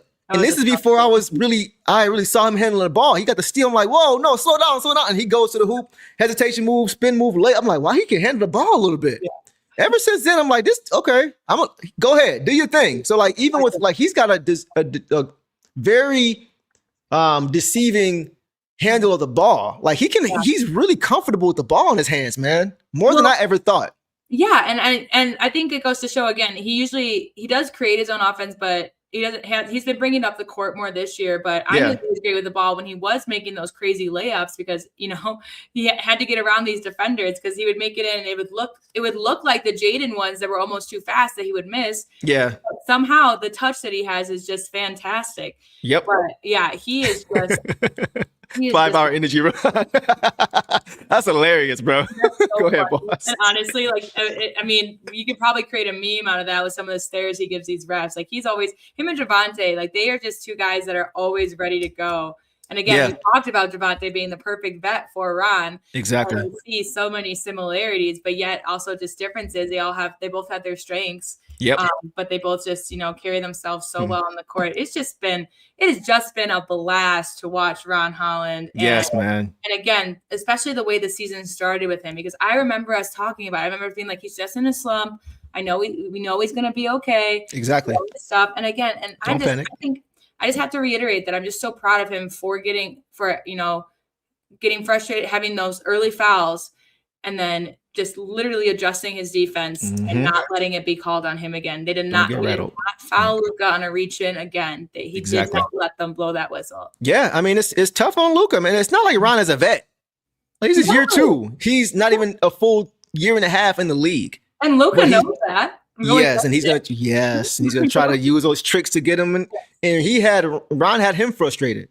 I'm loving these nicknames. Red Bull Ron, Rampage Ron. It's hilarious. Yeah, man. But 100%, guys. Like his maturity as a basketball player is very impressive. Yes.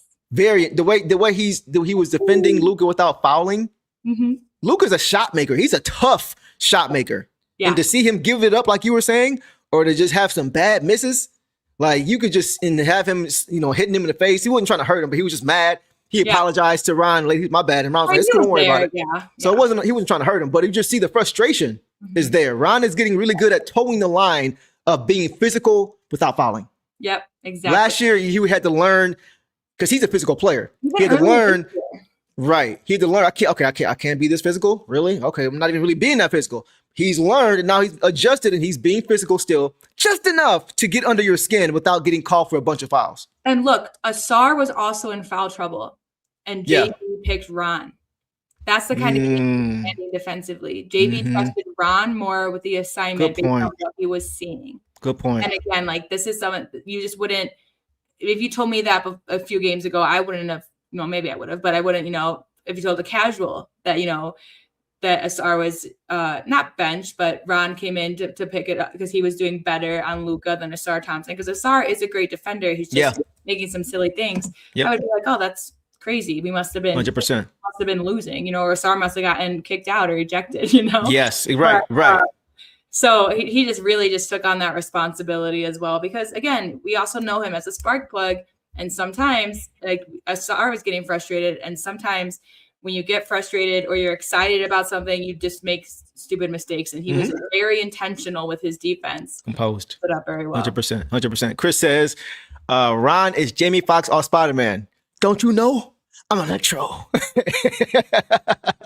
That's hilarious. I like that one. And then Mausher says, Electron. Woo! Ooh, I like that's fire, bro. That is fire. That might have to be one we add to our memory bank. We already got a few different ones. May have to go with Electron. See how that one works. That's dope, though. I like that. But yeah, Ron was great, man. Ron was great. Here you go. Mike Tyson. Here you go. Buster Douglas again. You silly, bro. All right, guys. Electron is fire, right? That's fire. I'm going to have to go with that one for sure. So shout out to you, bro, for that. All right, guys. Ron played a really, really good game, man. Yes. Let's keep going, boss. Let's move on to Javonte Savage Green. All right. Tonight, guys, he finished with 8 points on 3 for 7 shooting, 1 of 4 from 3, 1 of 2 from the free throw line, 4 boards, 2 assists, 2 blocks for Savage in 31 minutes. So he played some big minutes tonight. Yes. Boss, take off on what you saw from him. Like you said, big minutes. He played a minute.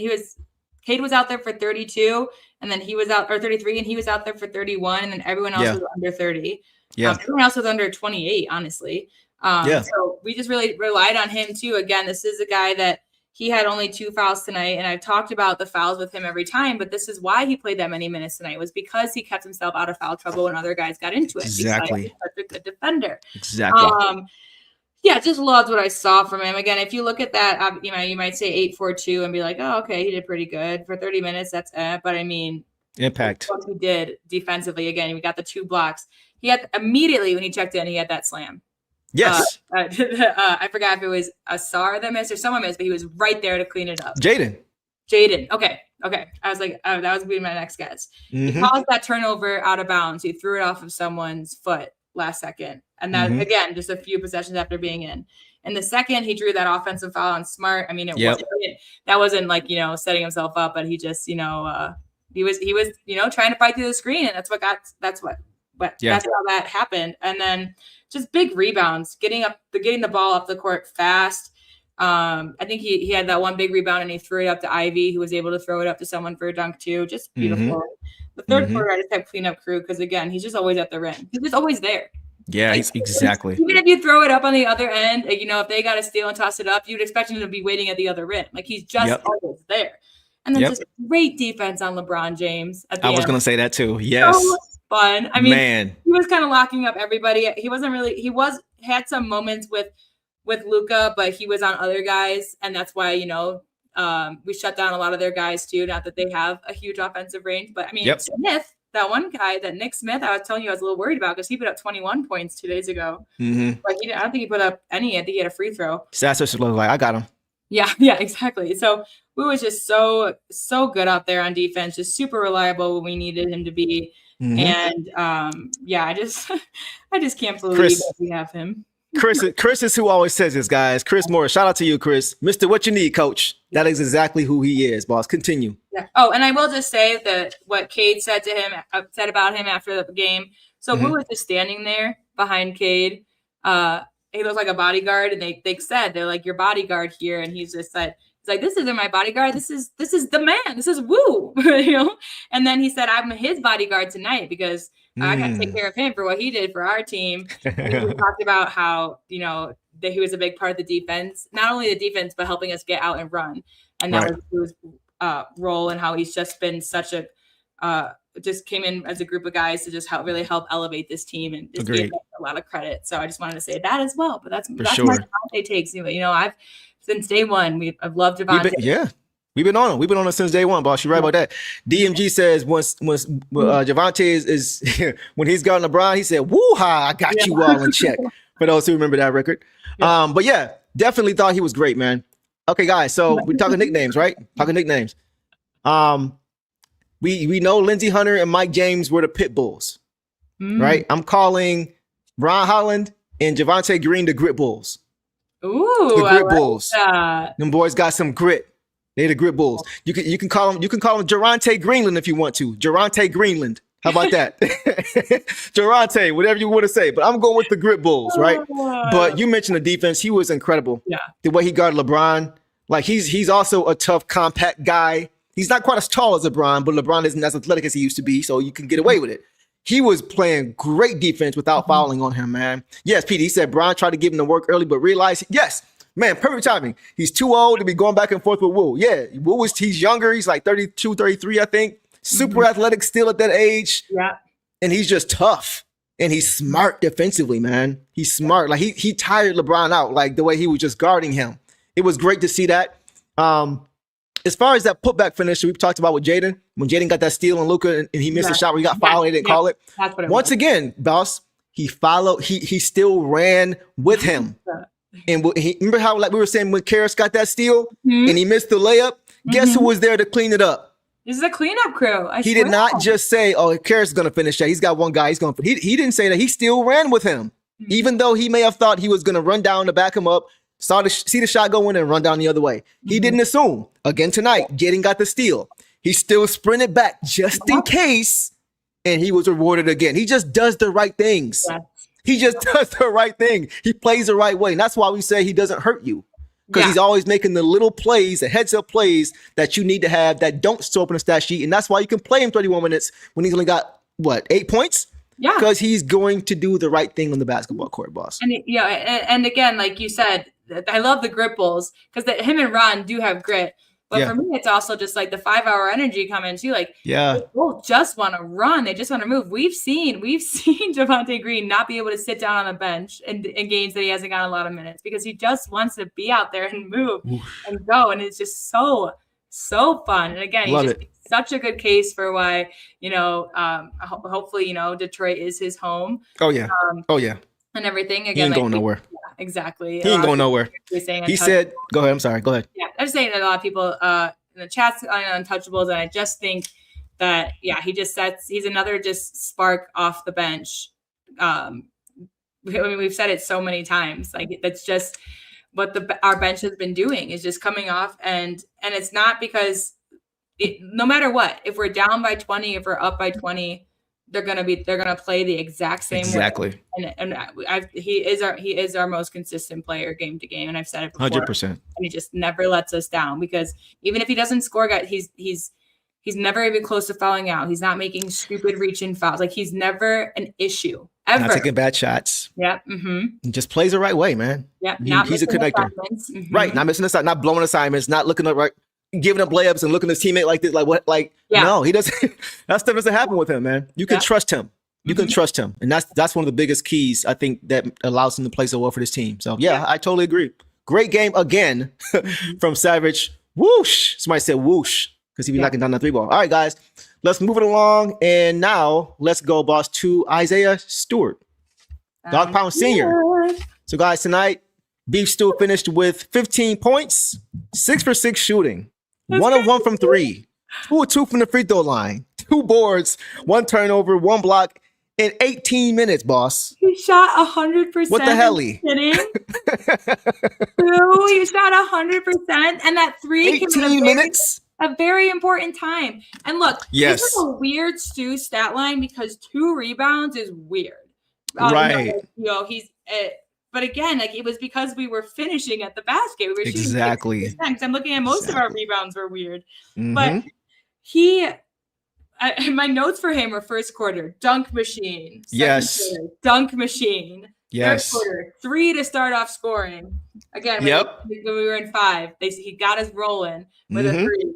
And then I don't have any other notes because that's basically what he was tonight. Like, it was instead of the Cade and the pregame show, they were talking about the Cade and Duren connection, and while that was there tonight, it was definitely the Cade and Stu, and he was fine with him. Yeah, and like I there were sometimes I was like, how is Stu this open in the paint? And there were a couple of times where, like, there'd be defenders there, and then when Stu had the ball, it's like they backed away. I don't know what happened, but he just had the best looks.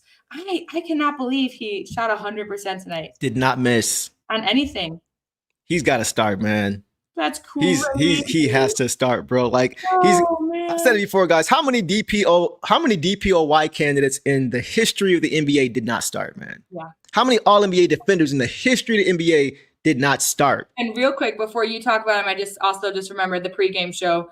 They called him the anchor of our defense. And again, still a guy that the media, I think he's starting to get a little bit more recognition, but this is a guy that the media still kind of just, like, anyone knows, like, oh, what is this? Of course, Stu's in there. There's this enforcer, fighter. Yeah. But so for the national media to call him out specifically and say that this is the guy that anchors our defense. And like you mentioned, from the bench. Yes, exactly. Exactly. That's why I'm like, it's time, man. It's time. He's too good defensively, and that's who we want to be. Like, if we were an offensive team and he was a great defender, okay, all right. But Bron didn't even, he had that one foul on him and he didn't even look at him. Like, I noticed that too. Ever since that whole incident, he didn't even look his way. Which I wouldn't either, man. I wouldn't either. You know what I'm saying? I wouldn't either, man. He said the league is afraid of Stu. Yeah, man. Stu was just different, bro. Stu was just different. He definitely had another gear out there tonight, Gumby. He was moving he always brings it, but tonight he just looked faster. Like, the way he was just getting to the rim, cutting to the rim, streaking to the rim, and Cade finding him like a quarterback. Like, he just looks super duper fresh, man. And it was nice to see that. I also like, boss, how he was able to get out and transition to score and do it in the half court. He was running, hustling.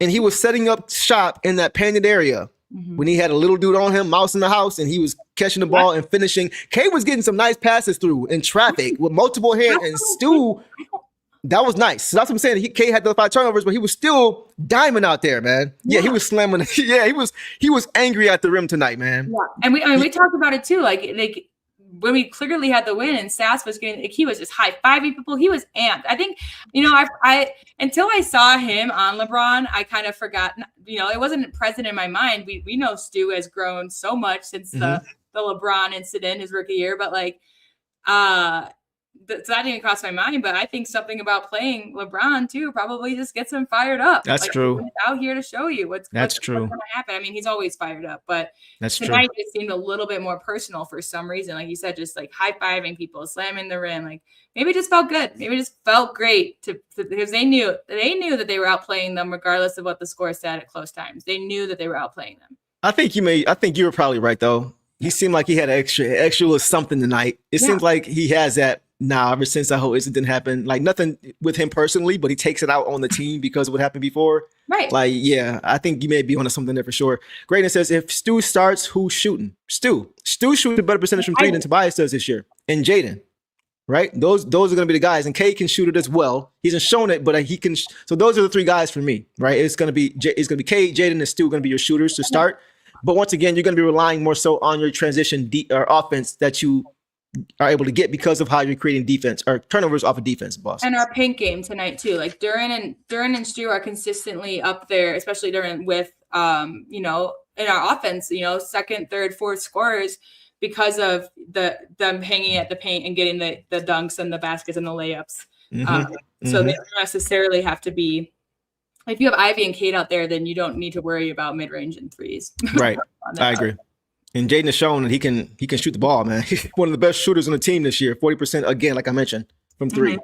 I think that's the best on the team this year, which is crazy. Coming off not playing for 10 months is insane. Yeah. Great. All right, guys, we'll leave it there. Well, Stu was great, man. Stu was absolutely amazing. He just fits the style of play on both sides. And I think we're finally going to see him starting along with JD in that 2 big lineup, guys. And we're going to see even more of the Pistons getting out and running and getting in transition because you're going to see them get much more stops, many more turnovers, many more blocks at the rim with Stu, a lot less of breakdowns when Stu comes over to help. You're going to have JD there in his backside to secure the board and get out and run. Like, you're going to see this whole domino effect. And Stu's going to be a lot less irritated when he goes to help and block shots because he's going to have JD right there to grab the board and to clean that up. So I can't wait. And I can't wait. Go ahead, boss. With the energy that we saw today from him and everyone else, like it really starts with some of these guys that, we know to be the dog pound, like Stu. He's one of the big influences. But again, when you come out with energy, we just see them all feeding off of each other. And that's why they all did well on defense and they all did well on offense. Yeah. Like, that's because, everybody ate because they were just all so amped up with each other. Exactly. 100%. Yeah, exactly. Greatness. Yeah. D to O. That's the calling card. Like, even when they had the losing streak before this last 2-game one, the other one they had a 2-game losing streak, Cade was saying, we weren't playing our style. We weren't able to get out, transition, and turn them over and run. And he was saying that was a big part of why we lost those games. So there are going to be times when you have to run a half-court offense, and you kind of figure that out along the way. You can work on those things. But the calling card is the transition offense off your defense. That they want to do that as much as they possibly can. So the more they can do that, the better. And he is going to encourage that even more. So we'll leave it there, guy. And then plus you get more B-ball Paul as well because you have to have a first big off your bench, and he can come in and be the guy to come in for either one of those guys, JD or Stu. So I love it. All right, guys, let's move it along, boss, and let's go to Marcus Sasser. Marcus Splasher, guys. Wow. All right, man. What a game. What a game from Marcus Sasser, guys. Tonight, he had his coming out party with 19 points on 5 for 8 shooting, 4 of 6 from 3, 5 for 5 from the free throw line, 2 boards, 5 assists, boss. Only 1 turnover, a 5-to-1 assist turnover ratio, 2 steals in 24 minutes, boss. He did all that in 24 minutes. Take off on Marcus Sasser. Chat, take off on Marcus Sasser. What did y'all see? Let us know. Take off. First, I just want to say, because this is how he started the play. First of all, I was so excited to see him early. Seeing him in the first, I was like, are you kidding? And again, this is someone that Stu, I just remember the pregame or the preseason pressers, and Stu was talking about how much Sasser has improved and how much they're excited for Sass. Great point. When he got hurt, and we didn't see him for a while, but multiple guys brought up Sass's improvement, which is why I thought that he would be the backup point guard. That was my coming into the season. That was my belief. And then, it was ended up being Daniss, which was also great. Yeah. The steal started off, and I just remember, so when we've talked about playing Sass, we talked about it a little bit last show. I advocated for his defense because of his handiness. I think a lot of people, and he's smaller, and a lot of people think that he can't play defense. But I've always, for me, I've always been like but I think he's really good at staying in front, and his footwork on offense, like, it translates to defense. Like, he's very good at staying in front. He can be pesky. So I'm just like, I'm proud of him for that, because that's how he contributes to this defensive led team. Yeah. And so that was his first impact on the game, was a steal. Agreed. Love that. Okay. He switched that 3. And Yep. I have in my first note, because I was taking notes, it's going, switch to 3. Who would I to know that he would switch 4 of 6 threes? Man. Beautiful. The big 3 after that flagrant momentum killer. After, JD got called for the flagrant. They got the free throws. They got the ball. It was just kind of again, momentum killer towards the end of the second. And he just went out there and he just got it right back. Yeah. And then in the fourth, just a steal, another Man. steal. He hustled. Yes, the out of bounds passes. He hustled to save it. And I think no one went over there because they thought he would either fall out of bounds or whatever. Or throw out of bounds, right? Yeah. And he was just steady on one foot, and he just whipped it. Incredible. Whipped it to Stu for a beautiful dunk. I mean, it was so nice. They were a blast to watch. And I just love that. And I have to say again, Reggie said this at the end of the third. They saw him give it. They saw when, they were kind of creeping up a little bit, and he saw them pass it to Sass, and he said, that's exactly whose hands it should be in. He said, I like that. He's all amped up. He's like, give it to Sass. Because, and again, this is a guy who maybe a lot of people watching that don't even know who he is. Right. No, that's a good point. The fact that he had this tonight, and then the announcers are even like, yep, that's who I would take. Like, that's exactly, they should give it to Sass because he's going to handle the ball well, and he's going to make the right choices. Yeah. He did so great. And it just made me so happy. Like, again, every time he hit a 3, I was just screaming. Man. He was 100% for a while. Yep. He missed the 3, and then he missed a 2 later in the game. But he was 4 for 4 for a while. You know what's crazy? Mm-hmm. I think he went like early 20s in the draft when he was drafted. Uh-huh. He wasn't even the highest drafted player out of Houston where he played in college. Jarris Walker went higher than him. He was the guy. No. You remember that? He was the guy. Mm-hmm. And this, I don't know, man. Sasser might be the best player off that college team, man. But anyway, they had Shed too. Shed's having a year. I like the whole program players right now because Jarris Walker is also having a year. 25th. Okay. Thanks, Stretch Alert. I remember that because I watched the little short where they got Ausar, and then they said we were trading up, and they were like try to guess who it is, and he was like, "That's like, oh, that's hard, that's tough." Yeah, yeah. That was also a Troy Weaver pick. Gotta give him credit, but go ahead. Just so happy because I've loved Sass since we've gotten him. I really like the way he plays. I know he's a smaller guy. I just feel like I think he has the best handles on the team.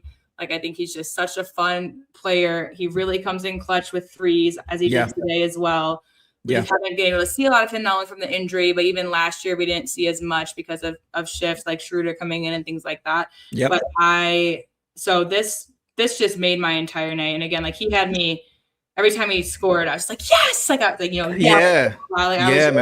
He was a big part of why this game was so fun. Exactly. PD says Sasser is literally a walking dagger. You cannot leave him open if you're trying to stop the bleeding. He's pouring all in the he's got such a quick release too. You can tell his game is so polished. Like, he was breaking ankles. Like, that cross step back 3 move. That's his go-to for sure. Guys, he might be stealing some minutes. I don't know where from, but he might be stealing some minutes, man. Coming into tonight's game, guys, he had scored 7 total points on the season. Yeah. He had 8 in the first half. Yeah. He's a bucket, man. And boss, like, I have to give him a lot of credit. Mm-hmm. I'm going to call myself out, right? Because for a long time, guys, and this is just one game, we don't know what's going to happen, but if this continues, if he keeps playing at this level, not saying he's got to put this many points up, but if he keeps playing and having this kind of impact, he's going to be playing. And I'm going to say this, because I've said, guys, I'm going to preface this by saying this. I didn't know if he was going to have a role on this team because of what Trajan Langdon was always saying that he wanted. Right? He always said that he wanted guys who can guard multiple spots, who are big guards. And I thought we had guys on this team like Karis LeVert, like Jaden Ivey, Duncan Robinson, who are bigger that can play the shooting guard spot. So based on that, I didn't know how he was going to get on the court. Right. But if he's playing like this, it's hard to say that he can't get on the basketball court, man. So I have to give him a lot of credit. Yeah. I always wanted to see him. I was even in the camp of, if he's not going to play, man, give him a shot somewhere else because he's too good to just sit on the bench. Yeah. Right? But this has me excited. I don't know how it's going to happen. I don't know where the minutes are going to come from. I don't know. Maybe he's at Karis' minutes he's going to, like, who, like where? We don't know. But you see how impactful he can be when he's playing. Yeah. So I just want to give him his flowers. I want to give him a lot of credit because I didn't think this was going to happen like this. I know it was just one game. I did. You know, yeah. And a lot of you guys were saying like, Saz. So that was the argument. That was the thing. I just didn't know if he could guard bigger guards. I don't know if they're going to try to hunt him out. Absolutely. I know he could play defense. He's a dog defensively, but you can't teach size. Like I'm not a big, like when I played, I was a little guy. I wasn't a big guy. I played as big as I could, but if a guy is 50 pounds heavier than me, it's only so much I can do. Where the help at? You know what I'm saying? Right. So it wasn't about that. Yeah. I'm just glad to see him still finding a way to be impactful, boss. Go ahead. Exactly. And that's what we talked, and that's what, kind of my point with the steals was like, this is something I knew he could do. And to be fair, like it's a small sample size. We didn't see him matched up with many guys bigger than him. So we don't know, but I do know that what he is going to do is give his all and give effort. Absolutely. And again, like the peskiness, because, at different styles, but just in terms of smaller guys that can make your life hard, he reminds me of a TJ McConnell because TJ, he's good on defense in the same way of like steals and like and getting from behind and deflections, and that's how he can make an impact on that. Like and just staying in front of your guy is probably the biggest thing. And guys might switch off of him, but I mean they do that to Duncan as well too. But we've constantly talked about Duncan's effort and how that's still rewarded, how we like that. So just really huge there. And I just have to say, I've been an advocate for LeVert. I've talked about, maybe his minutes should have been shortened and Jenkins should have been more, stuff like that. But until that, I saw that tonight from Sass. I want Sass. I do too. And I think I do too. I'm not saying shorten minutes, but and again, however you do it, man, just figure it out. But I just feel like, you've heard me. I'd be like, well, we don't need to bench LeVert. We don't need to take him out, but he could go less minutes so Daniss can get more, or Ron can get more. But no, Sass deserves minutes. Yeah. Especially because he was out there with Cade. He was out there with Ivy. He was just, great. Right. He got the ball. He just fit in so well. And again, someone said it a little bit up here. Let me see if I can find it. We got some super chats. We see y'all. We're going to get to y'all super chats too. Right here, real quick. I didn't expect Sasser to play that many minutes, if at all, any of this game. Again, I was surprised. When I saw him, I'll keep it so. When I saw him coming in early, I was like, oh, they're just testing it out, seeing if it works. He made an impact, but, maybe, a few minutes at the end of the quarters to help us close it out. He just kept rolling, man. I wasn't expecting it either, and he took advantage, and he looked so. It reminded me of Daniss' one of Daniss' with us this season, and of course Marcus has been on the team a little longer, and it's gotten the groove of it a little bit more. But it just reminded me of he immediately was just ready to go. Yeah. And I don't even know. I'm curious to know if he expected to play that many minutes. I'm wondering if they were like, well, this was what we'll do, and maybe maybe it's also lining up with the timing of shifts in starting units, because now it's like, what will the second unit be? We said that though. We've said that we thought they might, instead of just giving everybody 10 minutes, right? They may give some guys DNP and other guys give them heavier minutes to see what they can do when given that opportunity. Well, that's I'm wondering more if today was more of a test after Tobias went out too, because he came in later then. With LeVert, they probably planned on playing him, and then with LeVert gone, but or was it no, we're gonna give him a good chunk of minutes and see what he can do, or I wonder if it was more intentional for other reasons. I'm just curious. But anyways, regardless of what it was, he made an impact. He did his best. And I love. He's another guy that you trust with the basketball, though. I feel like you trust. Let's get to these super chats, man, because y'all have some good questions here. Boss Doug comes back and says, Sasser takes the Beasley role. Listen, guys, I still want Malik Beasley on this team. Yeah. I ain't gonna lie to y'all. To me, that would be a dream. If that doesn't happen, they're not the same player. I think they can have an impact in different ways, though. Yeah. I think Beasley's more of a sniper, Catch and shoot. but Sasser can just put the ball in the hoop. Create your own. He can just get the ball, but he's also an improved passer too. Like even he runs the offense a lot better now, I think, when he's in the game than he did before. The way he's able to knife his way into the paint and find the open. Like that's probably the work that Stu was talking about. Exactly. Yeah, as far as is just learning how to play on ball, off ball. Go ahead, boss. I think coming into the season before his injury, for his hip stuff, he had a larger role planned. And then when he got better, we didn't have to rush him into anything because other guys stepped up for us and we still wanted to figure out how they worked. It's just not crazy. We just discovered we know what Sass can do, but we just discovered another depth piece tonight. Right. So that's a great question, Doug. Right. That'd be crazy to see, right? That's a great question. I honestly don't know because they don't play the same type of role. It would just have to be, how does it look with everybody else? Right. Because Beasley had a very defined role. Yeah. Very defined. We haven't seen enough of Sasser this year to know what his role will be yet. Exactly. We saw him do a lot of great things tonight, but I don't know if we expect him to do all that every night. Yeah. So it's hard to say if he will be that guy. I do think he can come in though and give you buckets, and he can, because he's a good shooter. That's what he does help with the shooting, and that leads to the other super chat here. DMG says, if Sass is in the rotation and shooting well, is our shooting deficiency solved regardless of a high volume stretch four? So that's another question. Like, if he's able to do what he does, are you even looking to add another four? Because it's like the way Stu's shooting the ball from three, are you good with that? Right. So it's a great question. It's a great question. I don't know the answer to that, man. It's hard to say off of one game, because once again, this is the first time he's played really all year. Yeah, but we do have a little bit of, we know that he can be reliable because we saw it a lot last year and the year before. Well, but I feel like we also didn't see many minutes from him like this. Like, he usually came in when we needed a clutch three because he could be hot right away. For me with this, it's like, again, it kind of speaks to our depth with this question of like, we had a really bad offensive game against the Clippers, right? Yeah.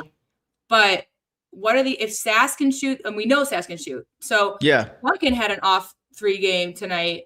What are the odds, going forward that there's a game where Daniss and Sass and Ivy and Duncan are all off or threes? One of those guys, I mean, most of the time they're all reliable. Yeah. But so I could see that point too. Because like last year, like he looks different though, boss, to me from last year. Because last year it looked like they were trying him out at point guard. And he didn't look as comfortable at the point guard spot. That's why I was worried about him this year, because we had a true point in Cade and a true point in Daniss. We didn't really need another point guard, really.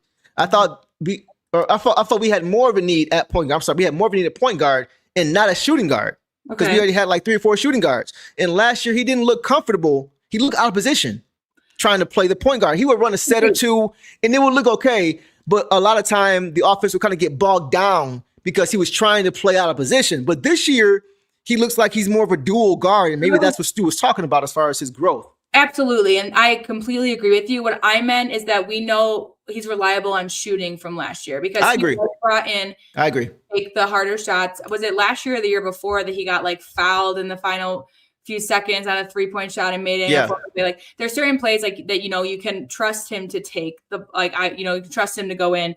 So that's just what's different is, again, like this game was different because he was in there. But, he was in there he had a little few minutes of Cade, but he was in there with Ivy. Towards the end, he was in there with Daniss, and we saw both of them bring it up. So it's just, again, that whole idea of like, you love a true point guard, and as do I. But if maybe, maybe he is becoming more comfortable in that role. That's the thing. Yeah. That's what I'm thinking. I think maybe this offseason, he really got a chance to learn. Which is why kind of like how Jaden took this time to learn what his role is going to be coming into this year. And that's why he looks like a different player, right? Yeah. Some of these comments are really good, guys. I'm going to get to some of these comments. Doug says, don't overlook his defense. I agree. Yeah. PD says his role as far as being that guy depends on JB putting J.I. and Stewart in the starting lineup, which will open up some minutes off the bench, which I think is important. Torch Lord has some good comments here. He says, in the past, Sass has been off and on with the shooting at times. I agree. And also, he said, Sass said prior to the season, he had been working on his point guards. And that's what I was saying. Last year, he didn't look comfortable in that role. And now, at least tonight, he definitely did. PD says, yeah. If he's consistent, it's over. Pistons versus OKC in the finals. You don't make predictions like that, bro. So yeah, that's pretty bold on your part for sure. For sure. So. I mean, again, like who are OK? Does OKC have a pure point guard behind Shea, or am I just? Does Cason Wallace? He's off the bench, right? Is he a point guard? I mean, I don't know. I think he's built like a point guard. He's a league leader in steals. We also have a lot of good guards that can also ball handle. That's what I'm just curious. Don't they have Ajay Mitchell too? He's solid, isn't he? Yeah, that's true. He is. But I don't know if, again, like with the point of a true point guard, Okay. But again, I think you can go back to some of our first episodes, even I think just in the preseason, like summer league. And we talked about, I remember saying like my prediction was that he'd be the backup point guard just based off of, what people were saying, like Stu was saying in the presser. And then, you asked the very valid question of, but he didn't seem comfortable in that. Like I think he still wants to be a shooting guard. I don't know if point guard's where he's want to go. And this is the first time this season that we've gotten to see him really utilize those skills. Because he's been in and out in some garbage time minutes for us these past few games. He's doing stuff. I just, whatever it is, if this really is, if point guard is what he wants to do is in his future, then again, like he said, if he's consistent with this, then he looks great. If he's doing this, man, it's problems. I would have to probably agree with PD. If he's doing this, there are some trades that I am intrigued by. And I would still, but it's like, if it's going to cost some of these guys who are doing what they're doing right now, I'm kind of like, I don't know. I don't know, man. I was putting that in any potential trade scenarios. I was like, well, at least give it to someone that hasn't played. I was putting Sass in there. I'm like, I'm so sorry, Sass. Yeah, you said that. Like, my bad. I said the same thing. Yeah, well, exactly, because we haven't seen him. He has been off the injury report for a while. So, but now it's almost just like it's kind of because before I was feeling really greedy, and then I started moving. So now, again, I love all these players, but it's off of one game, so I need to see some consistency. But there are some things I'd be like, well, actually, maybe this is a move I would make instead if a move were to be made. No, it's also like, of course, me and you have talked about certain people we may want to go after certain things, but if this is a consistent shooter for us, which is what we need, are we? That's the thing. That's the thing. I'm not even saying move, guys, but like a big move during the season of an evaluation year, or are we going to wait? It just opens up, the way Sass plays tonight opens up a whole new door for us. And so now I'm just, excited again to see him play more coming up. We got the Heat next, and the Heat are a very offensive team. So right. So Crud, that was who I was talking about. Yeah, y'all know I love Trey Murphy, man. Yeah. Same. Right. I'm not gonna do the mock trades and this guy should go for that. But you guys know I love Trey Murphy, and I think he would be a great piece to this team for sure. To me, it's Trey or bust. If we're gonna make a move, it's Trey Murphy. It ain't MPJ. It's not AD. It ain't no. It's Trey Murphy for me. Right. If you love, I'm just gonna say this argument because I can't even argue with MPJ's numbers right now because they are good. If you like our team chemistry, there you go. Stay away from here. There you go. As somebody who watched him play with Denver for years and watched him go ruin his own chemistry with the team. Yeah, Jokic would have still been there. Like you said, he would have still been there if Jokic wanted him there. It's the reason he ain't there no more. So I'll leave it there. But my point is, that's the only move I would make is for a guy like Trey Murphy who wouldn't cost a ton, in my opinion, like PD's saying. But it's like at the expense of what though? If you got guys like Marcus Sasser doing this, man, and you got the depth. We just talked about for a half hour how important our depth was in games like this against teams who don't have it. Yeah. So it's like, what's it going to cost? I just want to say that's the only question for me. The Nuggets have 4 starters out, and the reason I say this is because if we had 4 starters go out right now, I would of course it would be hard, but I wouldn't be like, oh, we're dropping 6 spaces. Right. Right, exactly. They're dropping 6 spaces. Yep. Until the starters get back. I think some of them are a little. I think Brown and Gordon will be back soon, but their bench is not, and it's not because we don't have good players on their bench. What we got early in the season with our bench development, that's what they're about to go through now. Still early enough in the season to not make a big enough impact, I think. Got you. But yeah, our bench is 1,000 times better. I mean, one of the best, the second best bench in the league behind OKC, and I think maybe second and third, and then around also the Spurs. A bunch of young guys, a bunch of talent. 100%, man. Yeah, so it's all about what's it going to cost. And honestly, like, I would not want to be Trajan Langdon right now. Like, I trust him that he's going to make the right moves. But it's just going to be really interesting to see how these next couple of weeks, because we're about 36 days away from the trade deadline as of right now. 36 or 35. Now it's the next day. But so it's going to be interesting to see how because really quick, like, you don't want to, and we were saying the other day, boss, like, you don't want to, if you're buyers, you don't want to wait until February 4th when the trade deadline is February 5th or 6th, because now other teams know if you're a buyer, they can use leverage against you and they can try to get more out of you to get the guy you want to get. So I want to see how he balances the next few weeks, because he also said he wants to see these guys play together. So how is he going to balance that? Is he going to look at these for the next 2 weeks, 3 weeks, and still give himself a window of 2 weeks, 3 weeks to make a move? Well, it's going to be interesting. That's why I was curious about too, because like we talked about, like we got our big trade in 04, which I don't think we'll make this year unless it's like, again, Trey Murphy was Sheed at the deadline. And then even I thought I misremembered last year because I asked you, like, didn't we get Schroeder in like mid-January to fill that gap? And you're like, no, like the day before the deadline or the day of the deadline. I didn't realize that either. And again, we did that to fill a hole, losing Ivy, which was a good move. But had that not happened, we haven't really not made a move. I'm curious. Usually there's like a team that makes a move and there's kind of a domino effect after that. So I'm curious who's first. And again, like I think it'll be interesting what we do. And again, I'm on the same page as you. I think it's either Trey for the right price or bust, and because we're still first in the East. We're back up to 1.5 over the Knicks. It's close, but guys, it's also early. Like I don't want there to be panic. If it's more just going to be like because it's the Knicks. But if we drop down to second for a little bit, it's okay. I'm not tripping. Well, remember last year? I think 1 and 2 were pretty set, but I think like 3, 4, and 5 in the East and 6. I think they're all mixed up. The West last year, the Nuggets went from like 2nd to 6th. Like they dropped, like it was very tight, and that just might be one of those years. But for now, I'm just really proud of us for holding it down. And if anything, I think if we drop below, it's only going to motivate our squad to get back up immediately. Yeah, for sure. And once again, as long as we're peaking at the right time, I don't care where we are. As long as we're top 4. And we get a home playoff round in the first round, I'm fine. Because we can beat anybody. Knicks play the Spurs. That's going to be interesting to see for sure. Because we play them on next Monday. Because it's another Peacock game. Right, and that's going to be interesting to see too. So it's going to be interesting to see, boss. All right, So, but anyway, I had to say that Marcus Sasser played a hell of a game tonight, man. Yes. Incredible game, man. So I hope he keeps this up, and I hope he can continue to do this, man, because he has waited his turn.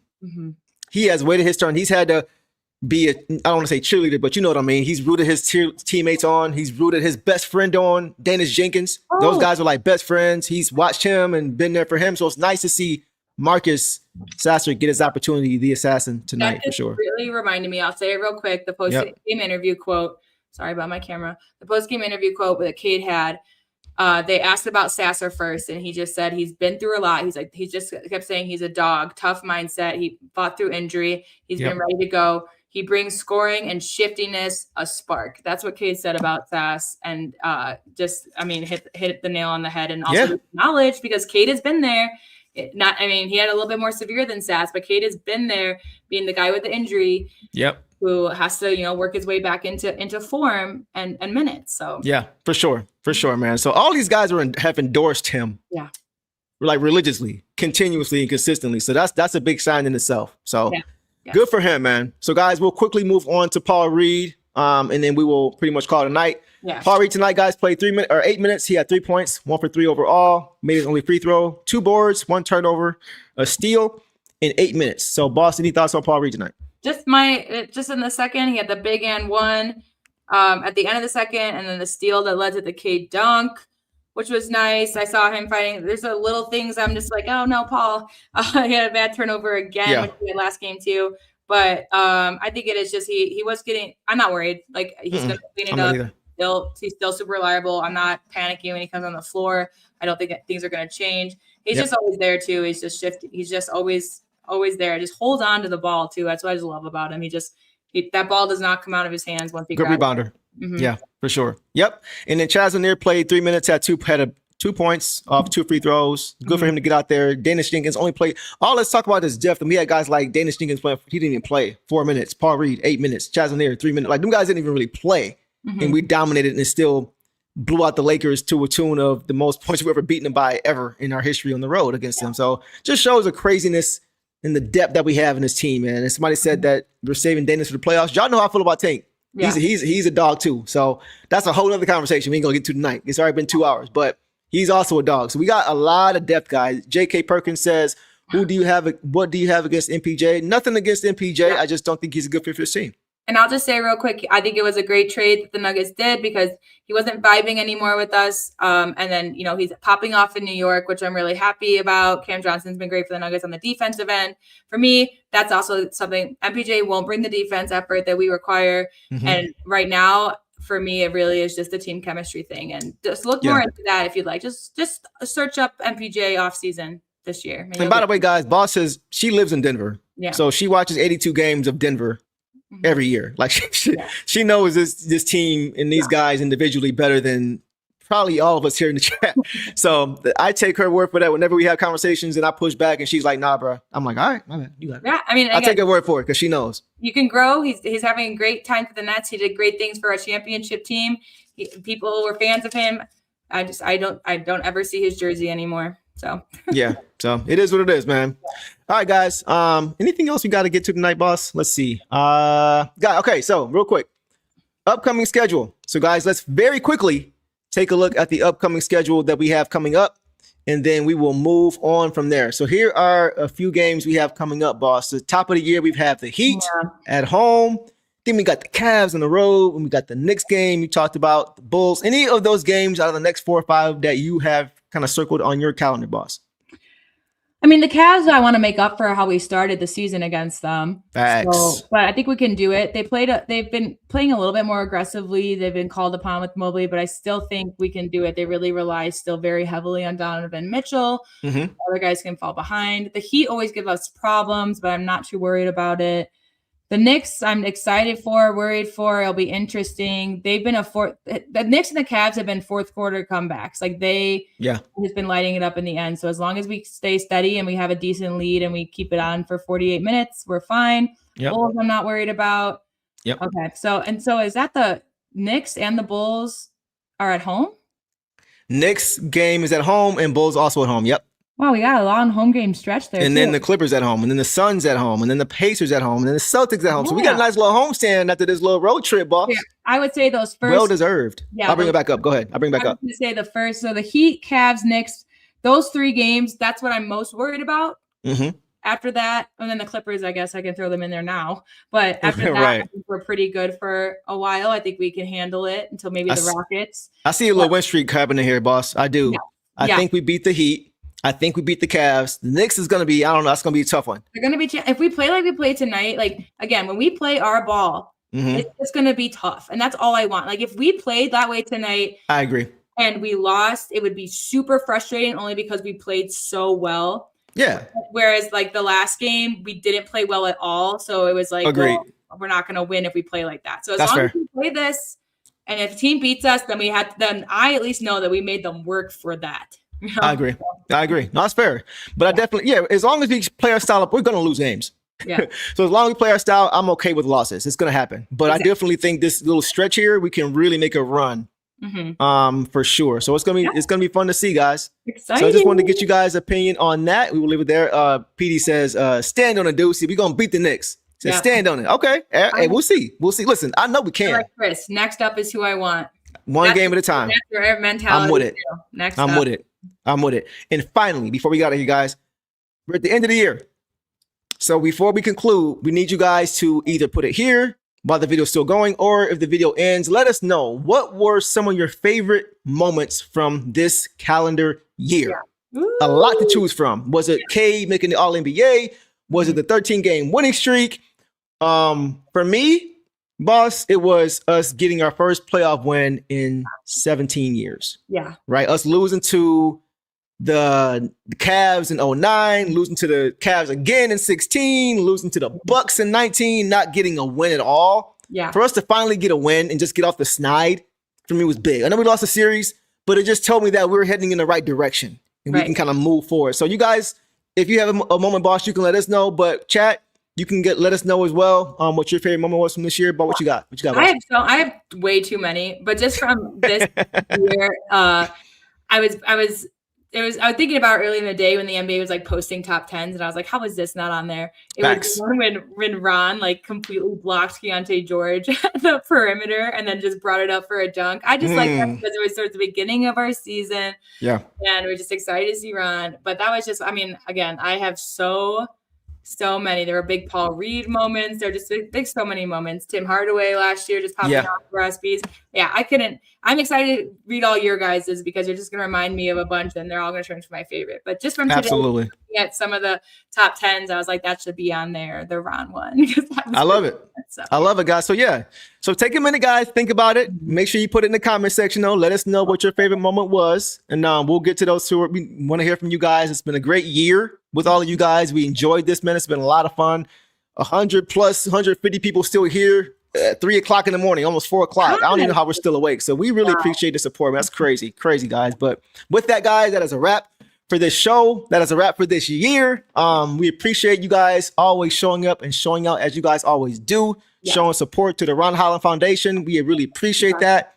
And like we said, guys, make sure you guys, if you are safe, if you are going to be out and about tomorrow night, make sure you guys are being safe, right? If you're going to turn up, turn all the way up, but turn up safely, right? Yeah. Please be safe.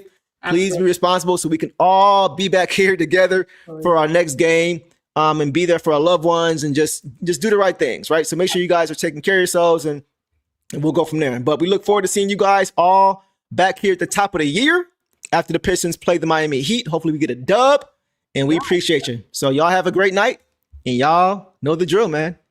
Detroit versus everybody. Peace out.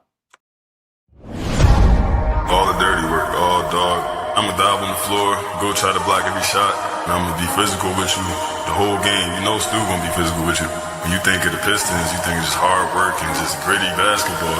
That's just the identity you gotta have when you put on that jersey. I'm not your average breed of canine.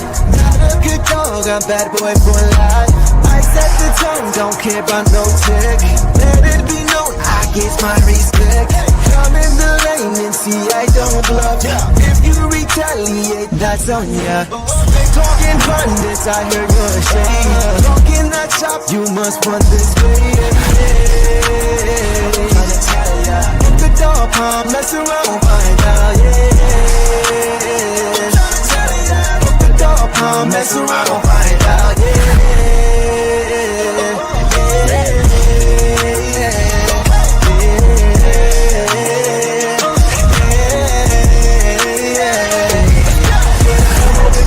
For some barbecue sauce, boy, you better crop a hill, cause I'm like that.